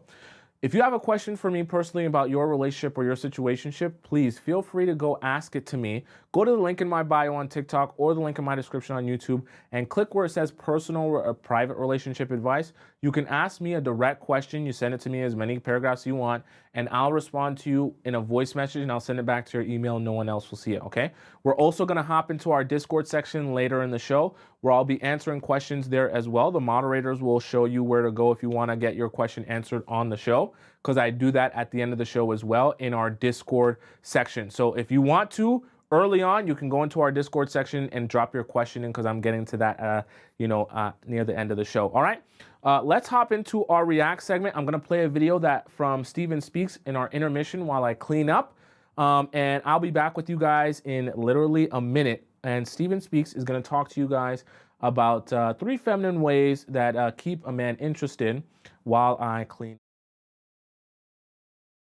Cook, clean, do all these things, but women are more than that, and that's not what every woman's trying to do in a relationship. And one of the things I don't remember if I mentioned it on the stage, but I thought about after processing it some more, is the fact that a lot of women are confusing traditional roles with feminine energy, okay? Now, let's make this clear. there are women who can do all those traditional roles, so to speak, traditional gender roles, cooking, cleaning, housemaking, all that, and yet still not exude feminine energy. On the flip side, you have women who don't do any of those things. They don't cook, they don't clean, they don't do any of that traditional stuff, yet can exude feminine energy all day, every day. Because feminine energy first starts from within, all right? Whether you want to call it energy or spirit, it starts from what's going on within yourself and understanding how to project that energy out into the world. Your actions can be expressions of your feminine energy, or your feminine energy can flow through your actions, but the actions themselves don't necessarily dictate the energy of femininity. Now, if that sounds confusing, my apologies, but let me give it to you in a different way. So it's the same way how someone could talk to you and they can be very calm, they can speak very properly, they don't curse at you, anything like that. Yet you still feel an attitude coming at you. You still feel their energy attacking you, because the words that someone speaks doesn't necessarily dictate the energy that they're giving off. And so it can still create a very unpleasant experience talking to them if they are not mindful of their energy. So it's the same thing here. So when you are trying to keep the interest of a man going, right? You're trying to create better success in your dating and relationships. You have to start with, what kind of energy, what kind of spirit am I bringing to this environment, all right, to this process? And so if you are struggling with bringing that kind of energy, one, understand that if you're being positive and loving, you're already tapping into your femininity. All right. So for anyone who say, well, how do I tap into that energy? Well, one of the simplest ways is focus on positivity and being loving. Like, that in itself is going to exude feminine energy. And it kind of goes from there. And I don't want to get too deep into that. That's a whole different video. But the point is, ask yourself, what kind of energy am I bringing? Now, it's hitting my spirit, so I have to say this. A lot of times women don't realize that their feminine, positive, loving energy is being thrown off, because in the dating process, there's a lot of skepticism. There's a lot of fear, okay? There is a lot of over-analyzing. And I laugh because y'all know sometimes y'all be in y'all head so much, okay? Driving yourselves crazy, rather than allowing yourself to actually enjoy the experience, all right? And it's one thing if the man is genuinely doing bad things that cause you to have to question where he stands. But literally, you can have a situation where the man's not doing anything wrong. He's been nothing but good. And now it's like, oh, he's too good to be true. Now the overanalyzation is to think that he's trying to set you up for something bad. Like, you can't even embrace the good he's presenting, because again, that fear, that skepticism, that outside noise, friends, family, the internet, getting in your head, making you think something has to be wrong rather than actually enjoying it. And now listen, for those of you who are saying, but Stefan, sometimes it is something wrong. Now, if your intuition is talking to you, you know me, I'm never going to tell you to ignore your intuition. But you got to learn the difference between intuition and just fear that's getting in the way, right? But also understand that even if this man is planning to do something wrong that will show himself not worthy or not worth your time, you dwelling in a place of skepticism and negativity isn't going to do you any favors, okay? Because if he is a great man, you're only going to now sabotage the situation or negatively impact it. If he is the bad man, it's going to come out. So look at it this way. You can enjoy yourself in the moment while still being in awareness and control of your emotions, to where when he does do that bad thing, you're not blinded by your enjoyment. You're still able to see it for what it is and execute letting him go or addressing the issue the minute that it comes up. All right. You have to learn how to kind of flow with it in a way that you can switch into that, okay, this needs to be addressed, and switch right back into, okay, it's addressed, we're good, let me go back to enjoying. But that energy of enjoying it is going to allow you to more easily tap into that loving, positive energy.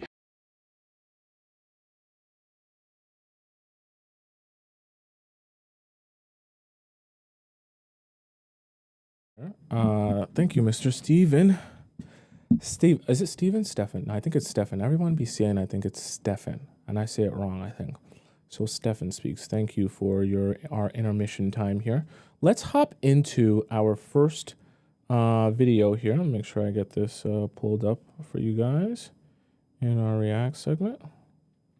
Okay, who is our first video from? Boy, y'all send me some doozies, I want to tell you. It has nothing to do with you.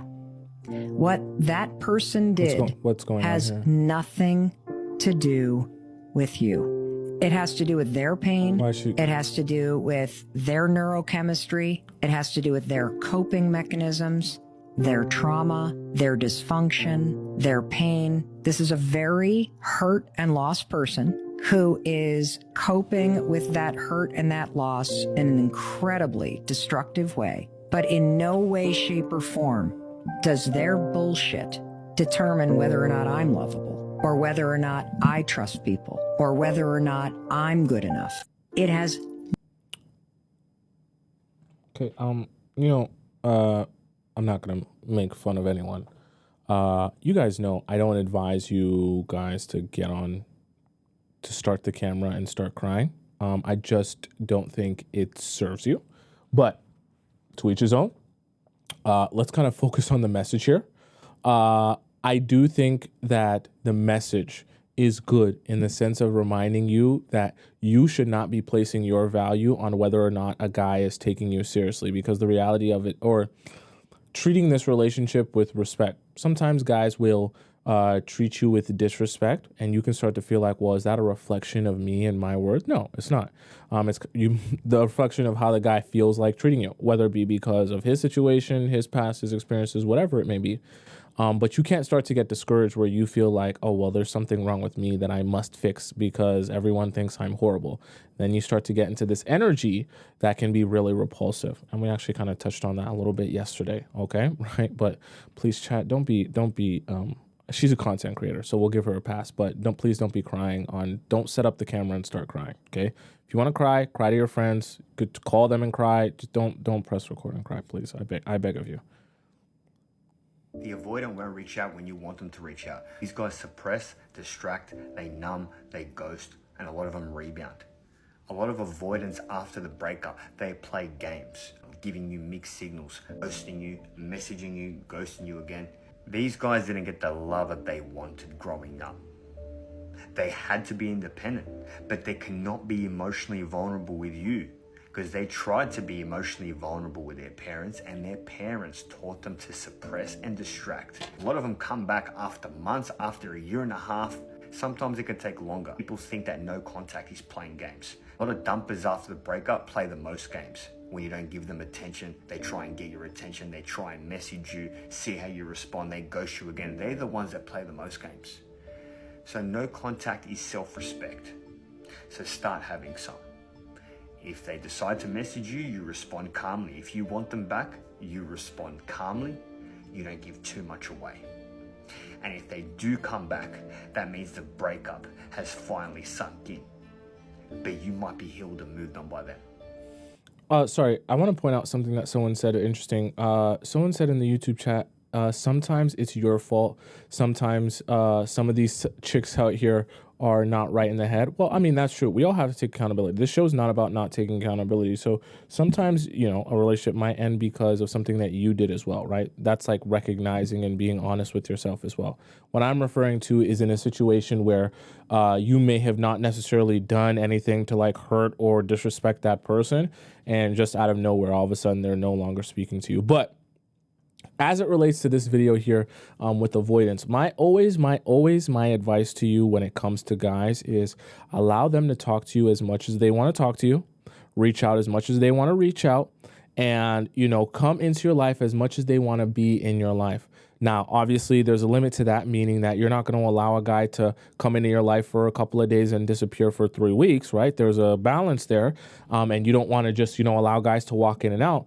But I mean, from the sense of when they're dating you, you never be in a position where you're like, I need you to talk to me more. I need you to spend more time with me. I need you to text me more. No, let him text you as much as he feels like texting you. And if that's never, then use that as a sign to realize he's just not that interested. And that's the honest truth. Whether avoidant or anxious or whatever, if a guy likes you, he will reach out to you and try to see you.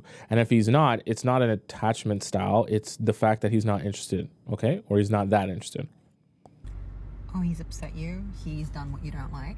And you're about to write him a paragraph and yabba, yabba, yabba. Tell him about it. Explain to him. Write paragraphs, soliloquies. Don't do that. Every time he upsets you, get a little bit hotter. Get your hair done. He's upset you once. Next time, get your nails done.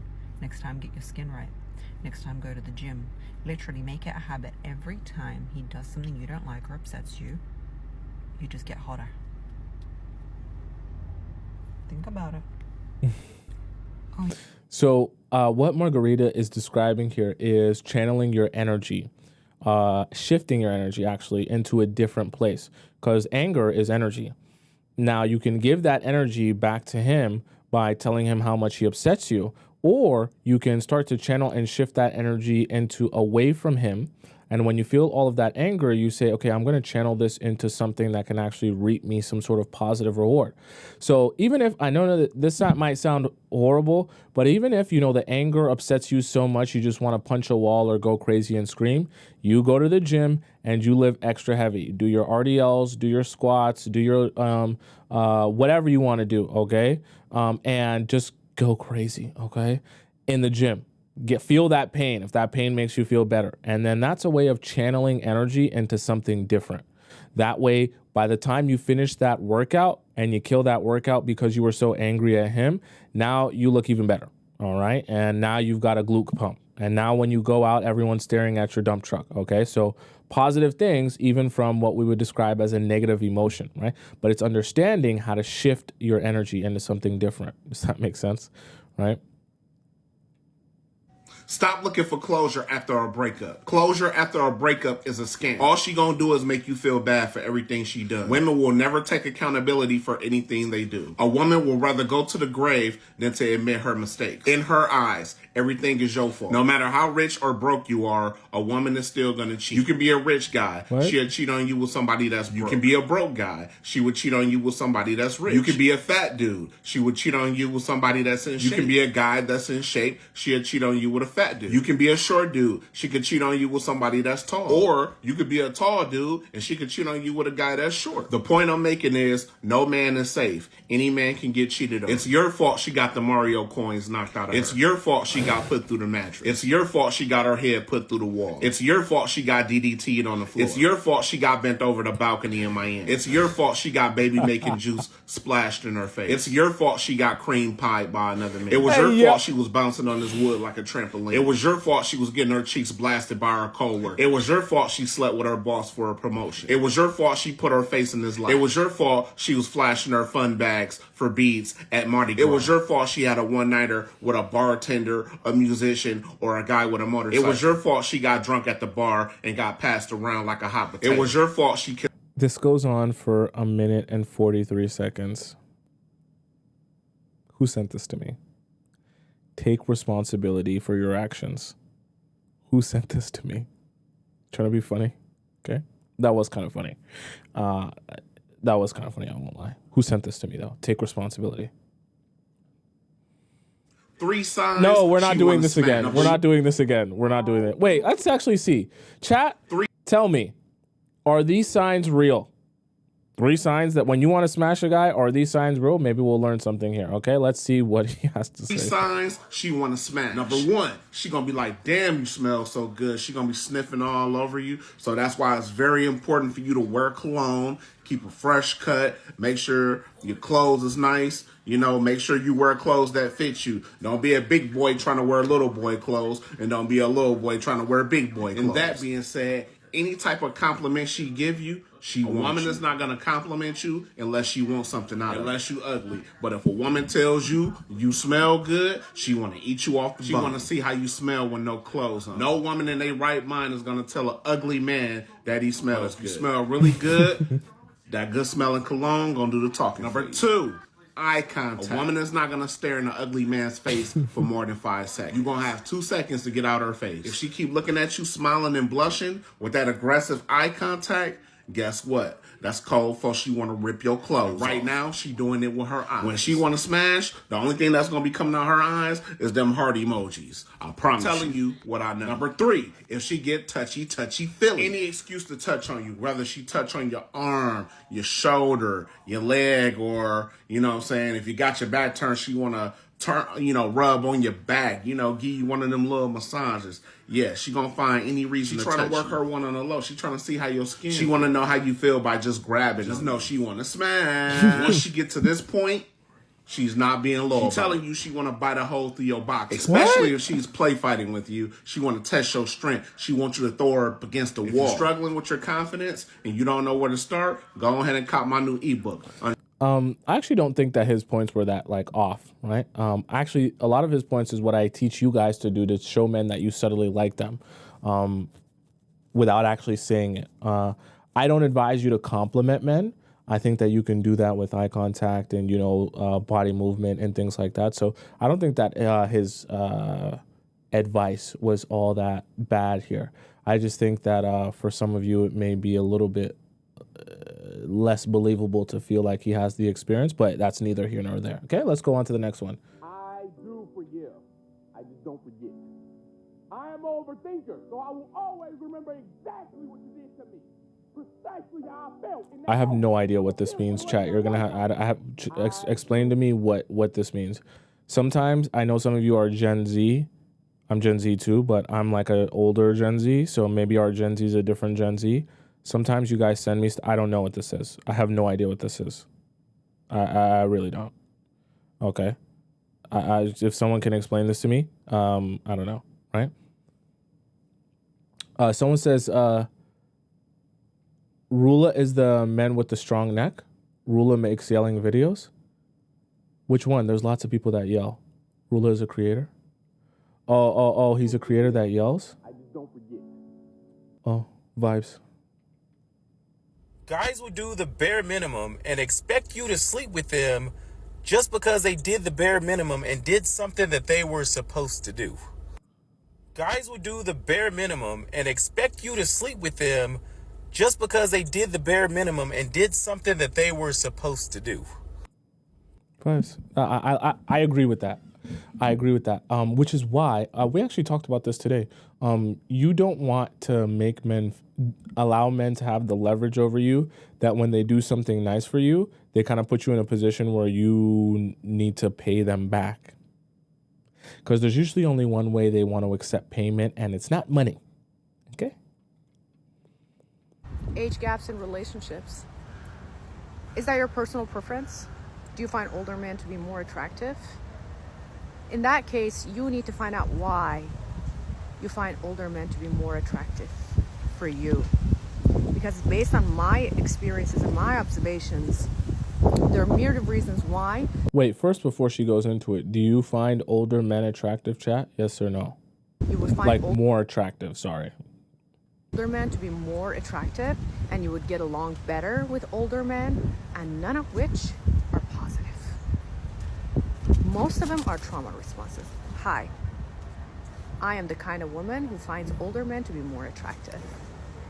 So I'm not looking at you in a superior position because I have the same issue. So you need to do your research. You need to find out why. But if you want to get into a relationship with an older man because you think that he's... When we say older, how old are we talking? Going to be more mature, he's going to take care of you more, he's going to be more settled, he's going to be more of an adult, he's going to understand you more. Don't. Because they don't. The only difference between an older man and a younger man is that older men have more advanced ways of manipulation. They know how to hide better. They know how to lie better. They have more experiences with women. They have dealt with women more. So they know more. That's the only difference.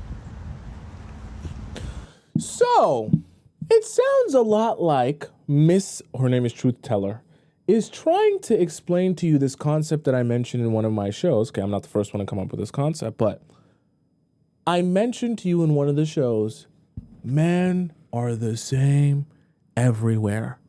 Whether they're old, young, gray, black, white, orange, pink, no matter where they live, no matter what age range they are, they're the same. In the sense that I don't ever want you to assume some type of man is better than another type of man simply because they're from that country, they're a little bit older, they're that ethnicity, they're even of that religion, right? You get into the business of allowing yourself through experience with someone and gathering information about that specific individual to decide if that is actually a good man and the man that you're looking for. You don't determine that by simply saying, oh, well, you're 50, so you must be one of the good men. Oh, well, you're, a Nigerian man, so you must be one of the good men. I don't know who says that, but you get my point, right? Don't make those assumptions. And she's basically telling you that same kind of concept is that even when the men are older, they're usually not that much better. They're just more experienced. And in that experience, they're better at manipulation. So it's not really like you're not going to be able to avoid problems or vetting in a relationship because you date an older man. The process still remains the process, which is why I think for my show, The Players Club, there's so many different age ranges of all of you because the process is the same no matter your age. A man could never convince me. He could never convince me that he is in love with me, that he's obsessed with me, that I'm his world, whatever the fuck, with zero action to match. It's never going to happen. If his actions do not match the words that are coming out of his mouth and whatever he's trying to sell me on, convince me of, I will never believe them. I will never take those empty words and believe them at face value and just say, well, he said it, so he must have meant it. He's a man. How did she do that? She sounded just like Kim Kardashian there. Meant it. He's a man. Actions are going to show you every single time, okay? I was just in this situation, okay? Talking heavy, talking. And actively, this is what the girlies have to, you have to remind yourself when a man is saying things, when he's saying things, that's cute, that's great, that's stunning, that's gorgeous. But has he shown me what he is saying? Has he demonstrated? Has he acted? Has he followed up, followed through? Has he done anything that would indicate that what he is saying is true? Okay, we have to ground ourselves and bring ourselves down to reality. I've said this before, I will say it again. Men know that we love the words. We eat them up, but it's on us to remember and remind ourselves every time someone is saying something, I appreciate that, brother. I think it's so stunning, gorgeous, and cute. I believe it because I know it's me and I'm obsessed with me. So like naturally, but what is he showing you? Important. Okay, let me add something really interesting here that you guys can use practically to get something even more from this. When you go out on your dates with guys, sneaky, okay, pro tip. Instead, like you can do this as well, right? You want him to show you this. You don't just want to, it to be just his words, right? But here's another pro tip. When you're asking him questions, see, guys are good at presenting to you lies and facades when it comes to what they want out of a relationship. They're not so good at doing that when it comes to their life because they don't understand how that correlates to the relationship. So a lot of times they let go of that information for free without realizing how it actually lets go of the real thing, which is how they're really going to go about a relationship. So let me be more direct with you. When you go into your dates, ask a guy his goals, right? And I'm talking about like his career goals. Like, do you want to be rich? Do you want to be a millionaire? Like, what do you want to do in your life? You want to be a CEO? You want to own a business? You want to be a rapper, whatever it may be, a content creator? Okay, cool. So let me know, what are you doing to work towards that? Just describe to me some of the things that you're doing. Oh, I want to be a rapper, but sometimes I'm just working my way up to recording one day, possibly. Maybe one day I'll do that. Yeah, I want to own a business, but owning a business is so hard, and taxes and the tax code, and and I'm busy and work. So, right now I'm just writing down some ideas in my phone. Have you actually done any of the things that you want to do? Or is there any process towards working towards the place you want to be in the next 5 years, 10 years? No, I'm really busy. I got this and I got that. Or when you're meeting him, right? And you're noticing that he says, oh, I want to be a millionaire, but he spends majority of his time playing video games. Can't be a millionaire playing video games. So these are the type of things where when his words don't match his actions as it relates to your relationship, of course, yes. But when his words don't match his actions as it relates to his own everyday life, that already will tell you that's exactly how he'll do his relationship. Guys don't magically change, how they do their life versus how they do their relationship. It's a mirror 1-for-1. So when you meet a guy who does his life very lazily, haphazard, I'll just go with the flow, exactly how he'll do his 1-to-1. Exactly how he'll do his relationships, okay? Right? So keep that in mind. That how they do their life will give you a lot of insight to how they'll do relationships. It's very, very, it's a very, very obvious thing once you start getting the hang of seeing it and noticing it. I saw somebody say the other day, like, I wish I was a crash out. And yeah, girl, same. Like, my whole life, I have always... None of you should ever be wishing that. Never be a crash out. Crash outs get left in the dust. I promise you. I want to destroy somebody's PS5. I want to slash somebody's tires. Never do that. I can't let a man know that I care that much. Never I don't know do if it's my avoidant attachment style or what, but like, I can't let you know that you had... Sorry for the people who don't know Gen Z slang. A crash out is someone who just goes crazy and lets themselves go crazy because a guy either, whether it be cheated, he went behind her back, he's messaging people, right? She caught him doing something or she upset him. And now she's going to go insane, go crazy. Just another word for going crazy. But it's going crazy to the point where it's like a point of no return, where this going crazy is going to be one for the ages. Like, what the things that I'm about to say and do is not going to be able to be unsaid and undone. That's what a crash out means, right? You had this big of an effect. Or if someone says, I'm going to crash out. On me. I just can't do it. I would rather pass away first. Like, I don't know. I guess I have too much pride for that. I will be embarrassed because I know that's not me. And if we were together, then that's not me. So whatever you did, whatever terribly wrong thing that you did to me, I can't let you know that it hurt me so deep. You got me all the way out of character. You got me out here risking my freedom to get you back. I'm not doing all of that. I can't do it. I wish I could, but I can't. Like, my methods are a lot more indirect. I'm probably just going to ghost you. I'm going to ghost you to the point where you start to question whether or not we ever knew each other. Like, that's exactly me. Quite literally 1-to-1. If someone really upsets me to that point, and I'm not telling you got to change your personality, but my advice to you, if someone really upsets you to that point and you really want to stick it to them, make them feel like they're invisible, like they never existed. Make them question if they're even in 3-dimensional space. That even if they saw you in person, when you're looking right through them, that you don't even see their existence. That's how you really, you want to crash out, that's the crash out that will actually do something. I'm going to ghost you so hard, you're going to be like, did I ever even have a girl named Deja? Were we ever even cool? Like, what happened to her? I'm going to block you on every platform known to man. Anybody that you ever met through me is going to block you too. Like, you're going to disappear, effectively. You're going to disappear. And that's the most you're going to get out of me. I might crash out on the inside. Like, mentally, I'm crashing out. Mentally, I'm slashing your tires. Mentally, I trash your whole apartment. But on the outside, you're not going to get the pleasure of knowing that you had me like that. Absolutely not. I saw somebody say...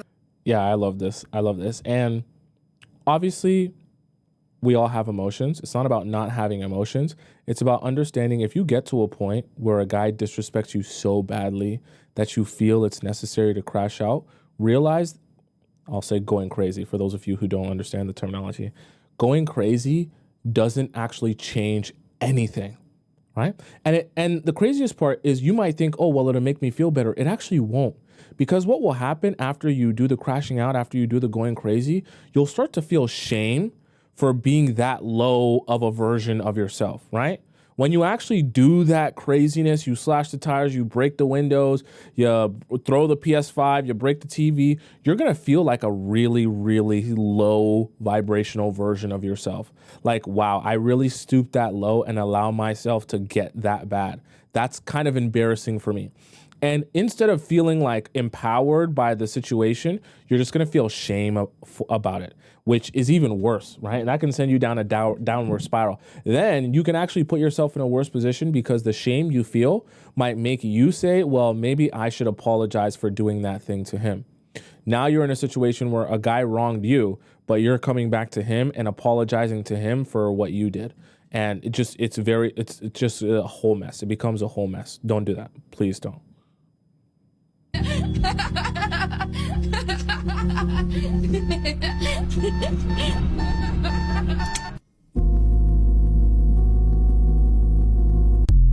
That's because guys try to do the quick fix. Whenever something's broken, we fix it. Doesn't matter how long it will take, doesn't matter the inconvenience that it makes.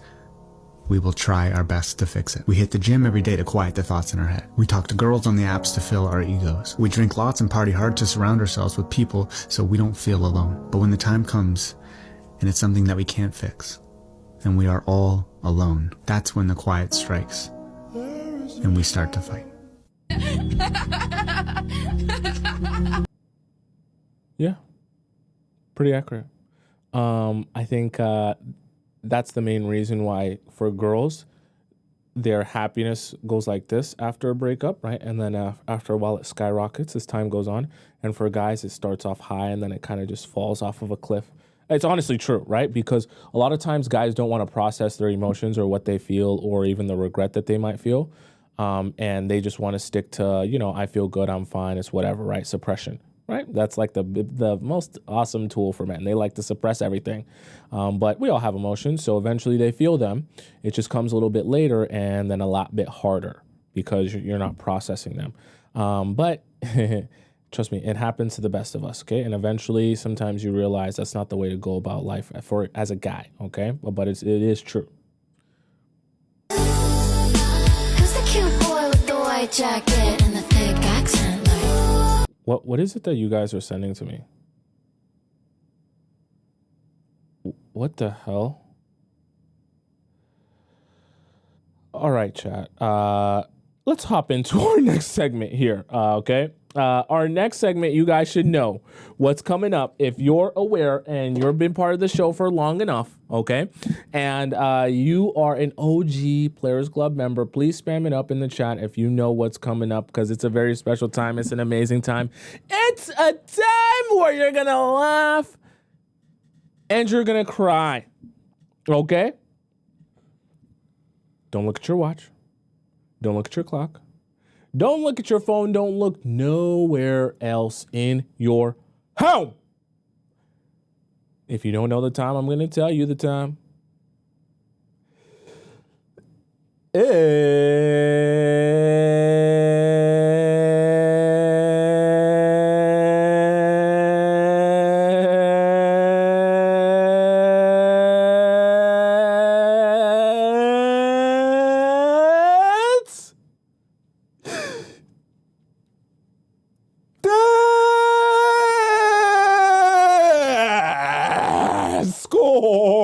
Time. Yeah. Okay. Let's hop into our Discord. For those of you who have no idea what's going on, I'm going to explain this to you really, really quickly. Okay. Discord time is where all the members of our Players Club community get an opportunity to ask me a question about their situationship or their relationship, and I answer it live on the show. Now, there's a couple different ways you can send in your question. First way is through our free relationship advice section. Access that through the link in my bio on TikTok or the link in my description on YouTube. Go into our Discord, and then you can go in and drop your question into our free section, relationship advice here. You can see all these highlighted questions. These are questions I haven't gotten to yet. It's a first come, first serve basis. So if you drop in your question today, I'm not going to be able to get to it today, but if you're impatient and you don't want to wait, it's probably going to take me a week to get to your question if you ask it today in the free section. You can go into our premium section, which is like a skip the line pass, where I go and I answer these questions first before I go into our free section. The skip the line pass, you access it by going into the link in my bio on TikTok or the link in my description. Click where it says Premium Relationship Advice, Discord Relationship Advice. Then you fill out the thing, right? You donate to the show. And in the process of donating to the show, you're going to put in the title, your question, and your username. I'll get a notification on my phone. I'll be able to see that that's you and that's your question. And that way I know you're supposed to be there and that's you. You get to skip the line before, because I read these questions before I go into our free section. Now, if you also want to send me in a question, but you don't want your question to be read out on the show, you can go to our private relationship advice part here. It's in the Discord. It's also available in those links in my bio and in my description. Click where it says private relationship advice. You send me in a question and I send an answer back to you via voice message and it goes right to your email. Okay. Let's hop into our first question here of the day. Our first question comes from Moodbox. Okay. Moodbox. Oh, let me just make sure I did all the premium ones. I'm so confused. Okay, yeah, we did all the premium ones. I just wanted to make sure I didn't miss any. Moodbox says, how to respond to early stage question. Moodbox, hi Tomisin, I'm 40 currently, dating a man who's 38 since 3 weeks, and I saw him 3 times after matching on Bumble. Sorry for that. I love how you guys apologize for it, but just do it anyway. Okay, whatever. So you met him on Bumble.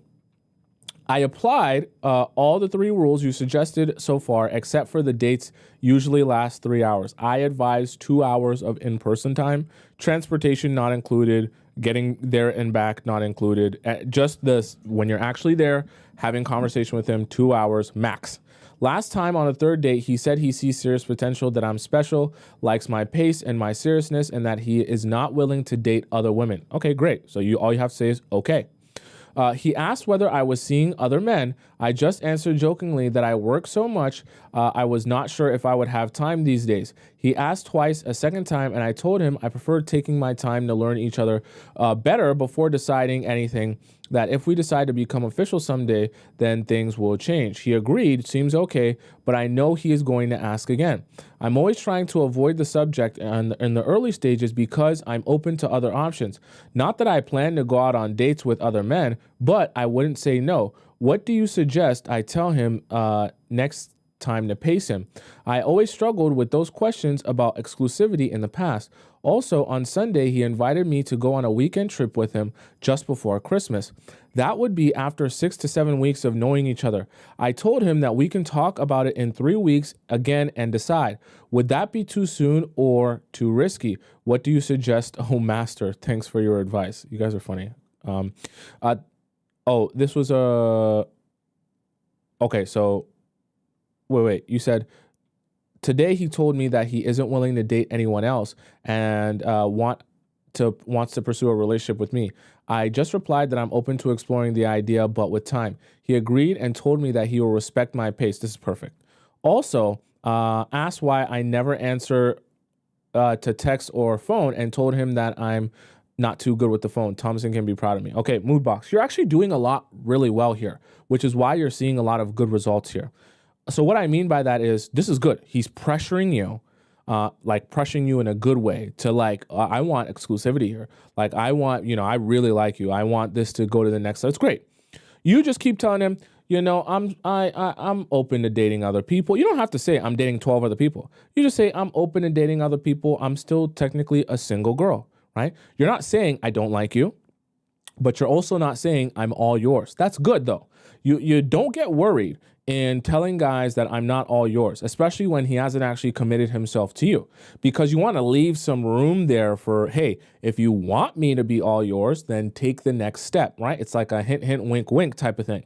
You never want to put men in a position where you're like, oh yeah, I would never in a million years even look at another man. He's not even your boyfriend. So when you're presenting yourself that way, you're kind of killing his desire to take the next step. So you keep making it like the idea or the concept I want to give you. I'm undecided If there was a way you could sell me on this idea, maybe I could be convinced. This is the energy you want to bring, okay? I could be convinced, but it would need to be some really strong persuasion. And I have no idea how someone would persuade me to want to be only with them.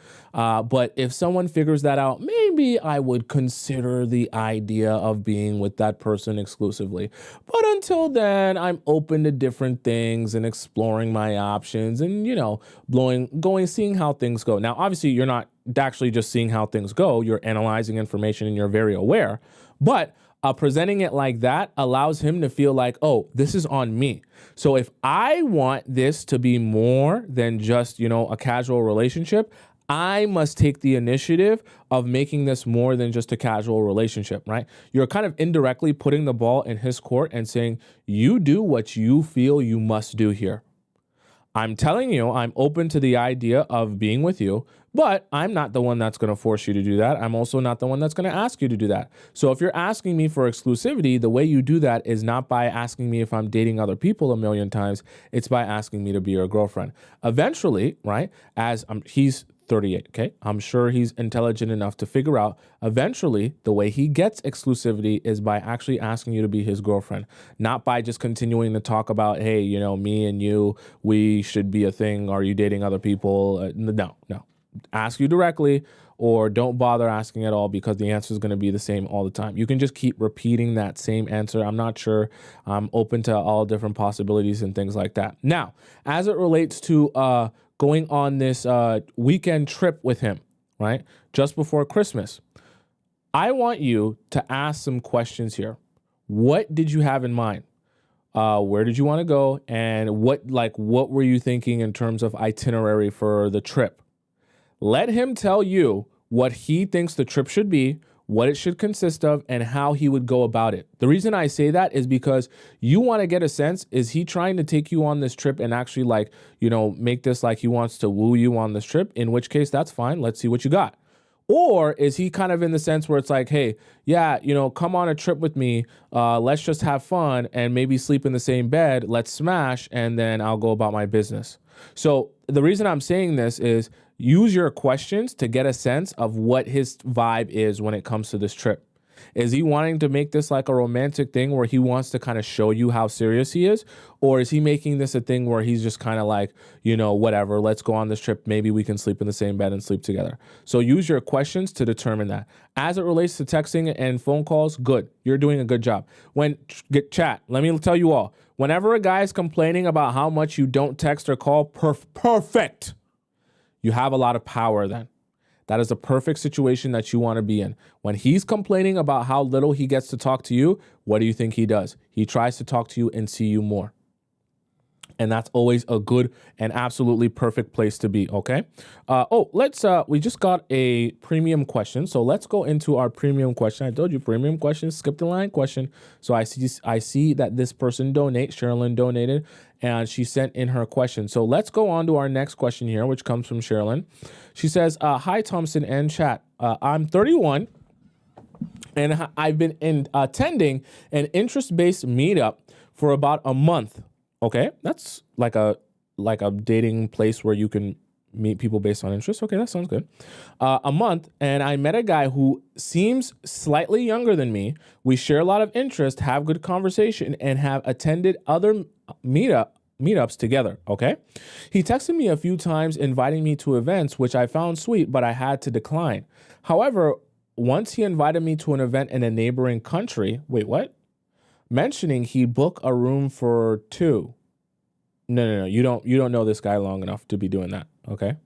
I was taken aback and didn't respond. To me, this suggests he may not be serious about pursuing me, as a serious approach wouldn't involve risking giving such an impression. I like validation on this perspective. Yeah, that's strange. If you have, you've met him on these meetups, but that's not a date, right? Those are meetups, meaning that there's a group of people. That's not him asking you out on an exclusive date. Also, him asking you to attend these meetups, that's not really a date. So if you haven't gone on a one-on-one, just regular date yet, him asking you to come to a neighboring country, that's quite strange. Okay, I would say no to, I would advise you to say no to that as well. Now he asked what I'm doing this weekend. I'm attracted to him, but haven't shown it, and I'm wary of situationships. I do want to spend time with him outside of meetups, but not in a hotel room. I 100% agree. Okay, but need to make it clear I'm not interested in anything casual. How do I communicate this while keeping things respectful and avoiding drama that could affect the group dynamics? Okay, so my advice to you is, if he's really wanting to go out on this date with you, not the going neighboring country thing. If he wants to go take you out on this date so bad, okay, yeah, let him take you out on this date. Then when you get on the date, I want you to start asking him questions about, just where he's at in life. You don't need to say, what are you looking for? Ask him where he's at in his life, right? What are his goals now? What is he looking to extract out of life at this current moment, right? These are great questions because there are some guys who eventually transition to a point in their life emotionally where they're actively looking for a wife. And you'll be aware of that when talking to a guy, because you'll realize he has the guys who are really ready for that. They'll have a lot of things aligned in terms of their career, and they'll have, the success that they needed in terms of getting their career off the ground. And they'll be like, I'm looking for the next thing, which is like building a family and finding a wife, right? Guys in that stage, nothing wrong with that. But sometimes, you don't want to be, like you said, in a situationship. So you might meet up with him, and in the process of asking him questions, you might realize this guy doesn't even know what he wants. He's just kind of like spitballing because he likes the way I look, or he likes my dump truck, or he just wants to vibe. You'll get a more clear answer of what he's looking for when you go out on this date and you start asking him some questions. Then as he's yapping, you'll get a better sense of what he's really here about. Right now, the reason you're confused is because you don't yet have that clear, you don't have enough information, right, from him to understand what his actual intentions are. So in order to get that information, go on the date and then extract that information. And then from there, you can decide, okay, I'm feeling like we're on the same page. Or you start saying to yourself, no, actually, we're not on the same page as well. All right. In either case, at least you have the information and you can know for sure. Because that answer you'll get from him, you won't get it from me, because that's going to come from how he talks about himself and what he wants and what he's looking for. Okay. And that information is valuable to you. Okay, let's go into our next question here. Our next question comes from Sweet Femme G. Okay, I'm 29, first time mom, need advice ASAP. Who makes the first move? I'm gonna tell you, it shouldn't be you. Okay, but let's go on. Hi, Tomisin. So my partner and I are taking a break. Before having a baby, our relationship was very good. Now, post-baby, this happened. On a Sunday, I was feeling very emotional and overwhelmed and everything. I was fixated on the fact that my relationship has not been the same. He does not hold my hand, kiss me, or even pineapples. I think we did this one. Oh, yeah, we did this one. Yeah, we did hers. I remember doing this one. Okay, let's go on to our next one. I remember doing that one. She actually sent it into our premium, so we did it. Okay.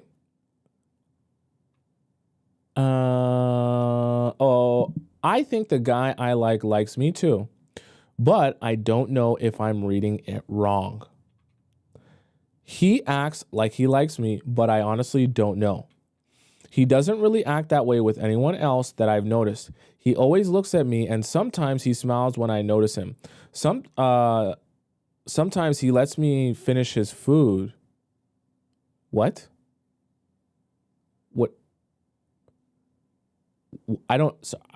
What do you mean? Do you work with this guy? How would he be finishing your food? Where did you meet him that he would even what? Okay, what do you mean? I'm so confused. Chad, do you understand whatever. Okay, whatever. Sometimes he lets me finish his food. He puts my phone up against his so that my phone number will airdrop to his phone. I don't understand. Where are you even seeing him?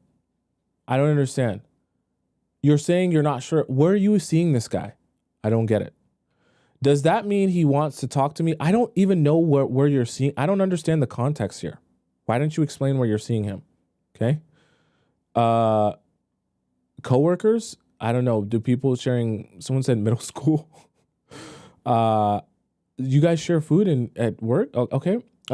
He gave me his Instagram We play around, other stuff like that. One day we were working together. Oh, thank you. Should have said that. Please say that at the beginning. We were working together and he started talking to me and like he was agreeing with my opinions. What? I don't know if he just wanted to talk about something random though. Okay, maybe you're a little bit inexperienced in relation. Agreeing with your opinions doesn't mean that a guy likes you. Okay, that's not what that means. Okay, I'm not saying that he doesn't. I'm just saying that's not what that means. Okay, what we were talking about was trending at the moment. Okay, still that doesn't mean that he likes you. Okay, a few days ago during the gym, me and this girl were going upstairs and we had to walk by him and his friends to get there. I'm okay. So you work with this guy and he goes to your gym. Am I losing it? I'm okay.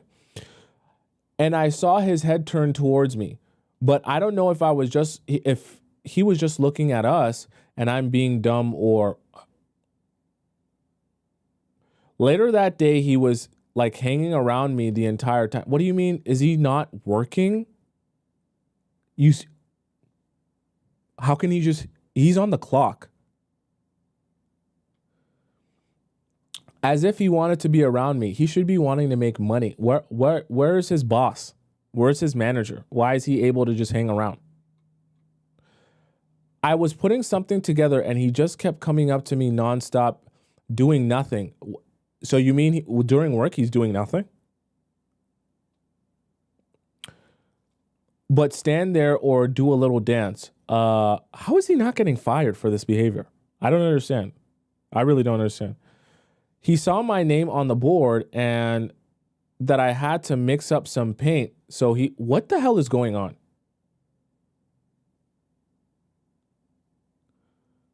I had to. What job would you have to mix up paint? I'm so confused. You're seeing him at the gym.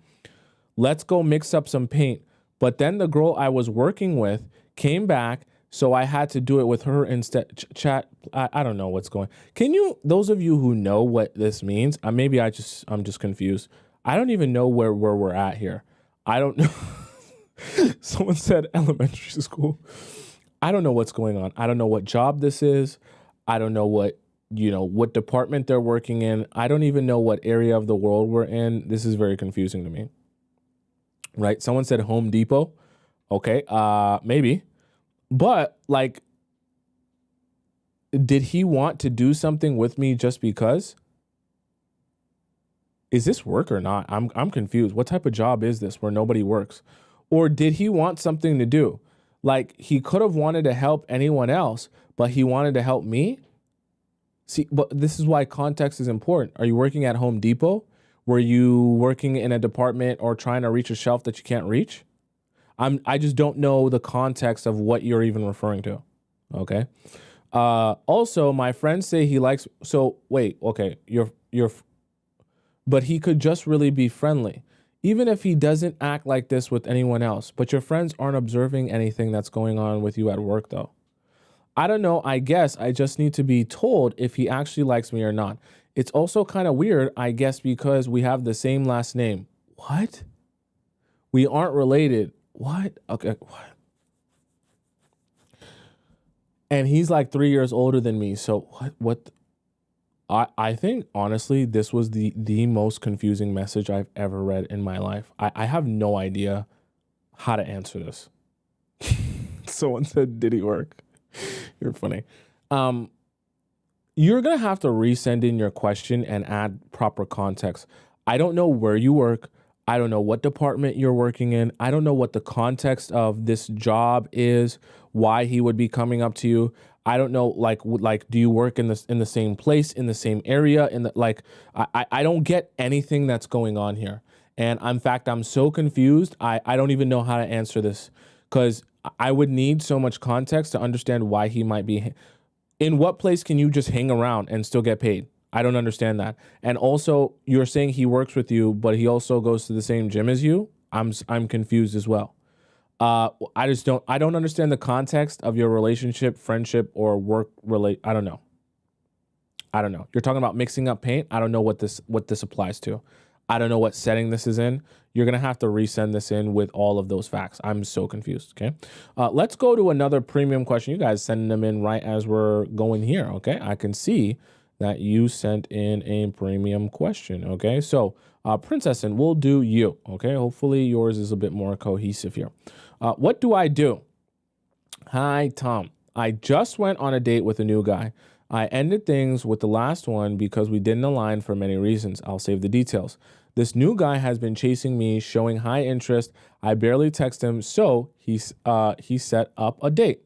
On the date, I felt like he didn't align with me either. For example, in the midst of me asking him questions, like you mentioned, he said he believes in 50-50 financially, which I don't agree with.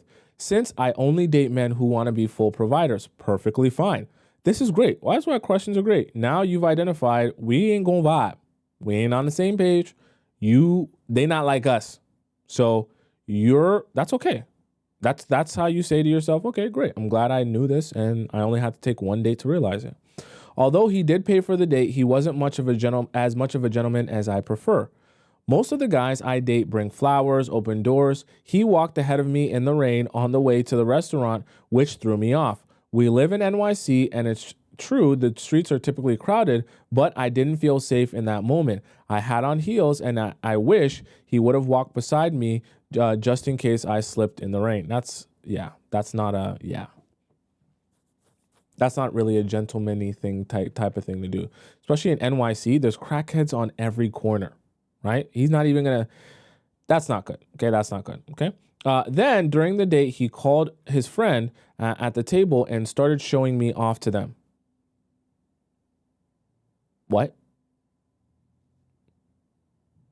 How old is he? How old, what? It just felt like too much. Are you his first baddie? What's going on here? Sounds like you're his first baddie ever, because who does that?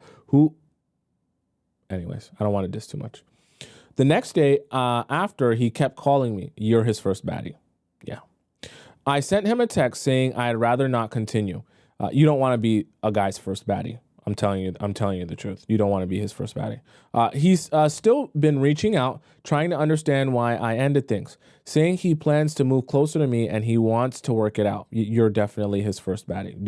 You don't do that. Should I tell him the specific issue? Absolutely not. Absolutely. Before you even finish, absolutely not. Should I tell him the specific issues I had because I didn't tell him exactly what threw me off? It's okay. No need to tell him. It doesn't matter. All he'll say is, I'll fix it. Don't worry about it. He's not your cup of tea. I just told him I didn't want to continue. He seems like he might want to fix them because he's chasing so much. But I don't want to have to teach him how to be a man. He's 29. You're a smart cookie, and you have the answer to your own question. There's no need to. I'm inclined to leave him alone, but I'm wondering if I'm being too strict. What do you think? No, I think that you're at an age, right? I'm assuming you're around his age, right? You're at an age where the expectation is that the men understand at least basic manners, right? Do you understand what I'm saying? And whether or not he might not be super well versed in relationships, it doesn't take someone who's an expert in relationships, has a PhD in psychology, to understand how to treat a woman well, right? Even if he says, oh, I really liked you and that's why I did certain things. If you really like the girl, then actually make sure she's okay when you're walking with her. If you really like the girl, then when you're on the date with her, don't call your friends on the phone. How about you actually have the date with her? You understand what I'm saying? So what I'm saying here is, yeah, theoretically, he may want to change some things and, may want to change some things if you tell him that you want these things changed. But I think that there should be a level of emotional maturity that you're at this age that he's at, that you're meeting guys that they already possess that level of emotional maturity, that you're not having to teach them that. Because once you get into that habit of having to teach him how to be a man, like you mentioned, that's just going to be representative of the rest of your relationship, where you're going to have to show him how to be a gentleman. That's going to be a long process, a painful process for you, and you might not even at the end up with the guy after doing all of that work. Okay, don't do that. Also, I'm going to say this to you. You might not understand this concept, and some of you, I'll explain this to you. Being a guy's first baddie, what I mean by that is when you're a guy's first bad B, you understand? What will happen is they'll be so gassed that they're able to get you that it will more be about the fact of showing you off to the friends that, hey, I was able to get you. But because you're his first baddie, he won't know how to like actually like do things, right? He won't know how to actually control himself or, you know, do the relationship right because he's so dumbfounded that you actually like him, right? And you're actually into him. The problem with that is those guys, they don't know how to be men. You understand what I'm saying? And they just end up fumbling and stumbling, and you kind of have to like mother him because he doesn't know how to be a man in the situation because you're his first baddie. So you're kind of having to teach him how to like be with a baddie, right? Also, what's going to happen as well is if you're a guy's first baddie, anytime, you know, other guys want you, which they will, other guys DM you, which they will, other guys look at you, which they will, he won't know how to handle that. He'll be very insecure about a lot of things. But the problem is when guys are insecure like that, just because you're a baddie and everyone wants you and they don't know how to handle that, that insecurity will end up being taken out on you because you're the baddie that everyone wants and he feels insecure about the fact that you're the baddie that he's never been able to get before. So, and because he doesn't know how to handle that, he'll start acting out because he's discombobulated actually being with the girl that everyone wants. If you're not a guy's first baddie, he'll be more cool, calm, and collected. And first of all, you'll be able to be more attracted to him. And he also will know how to deal with the fact that everyone wants his girl, okay? It takes a very special type of man to be able to be with a woman that everyone wants because you're constantly going to have to hold your own water as a man and not get super insecure about the fact that other guys want your girl. You have to understand that that just comes with the game. If you're a guy's first baddie, though, it'll be very hard for him to balance that, and that usually ends up getting taken out on you, unfortunately, okay? So I'll just say that as well, all right? Okay, chat, that's the show for today. Those of you who have questions for me, I will answer them tomorrow, and if you haven't sent in your question, make sure you feel free to send in your question. You can do that via our free relationship advice forum or our premium relationship advice forum or our private relationship advice section. They're all available in the link in my bio on TikTok or the link in my description on YouTube. For those of you who want to follow me on Instagram, my Instagram is just above my head, Tomisin_a_tub on Instagram, and you can see everything that I'm doing. I just posted a story of this graphics card I got. It's a really great graphics card. It's going to help me do everything that I want to do for the future for you guys for the show. I told you I'm building a whole new computer, okay? State-of-the-art stuff. So yes, I got that today. For those of you guys wondering, that's my Instagram there. It's also in my description on YouTube. For those of you who are on TikTok and you want to rewatch the show because you missed parts, you came late, my TikTok's just my name, Tomisin Atobatele, on the top right corner of the screen there. Go on my YouTube page, go into the live section. You'll be able to see this live show and all the other live shows I've done since the beginning of time, okay? And you'll have the YouTube and TikTok chat embedded in the video so you don't miss any conversation. Also, thank you so much to Gox Plants or Go Plants, right? Who donated, I think she donated like a total of $20 in the TikTok chat. She donated like a bunch of coins, like 2,000 coins, okay? So thank you so much, Go Plants, right? Or Gox Plants. I appreciate you so much for your donation and all of you in the YouTube chat for your donations as well, all right?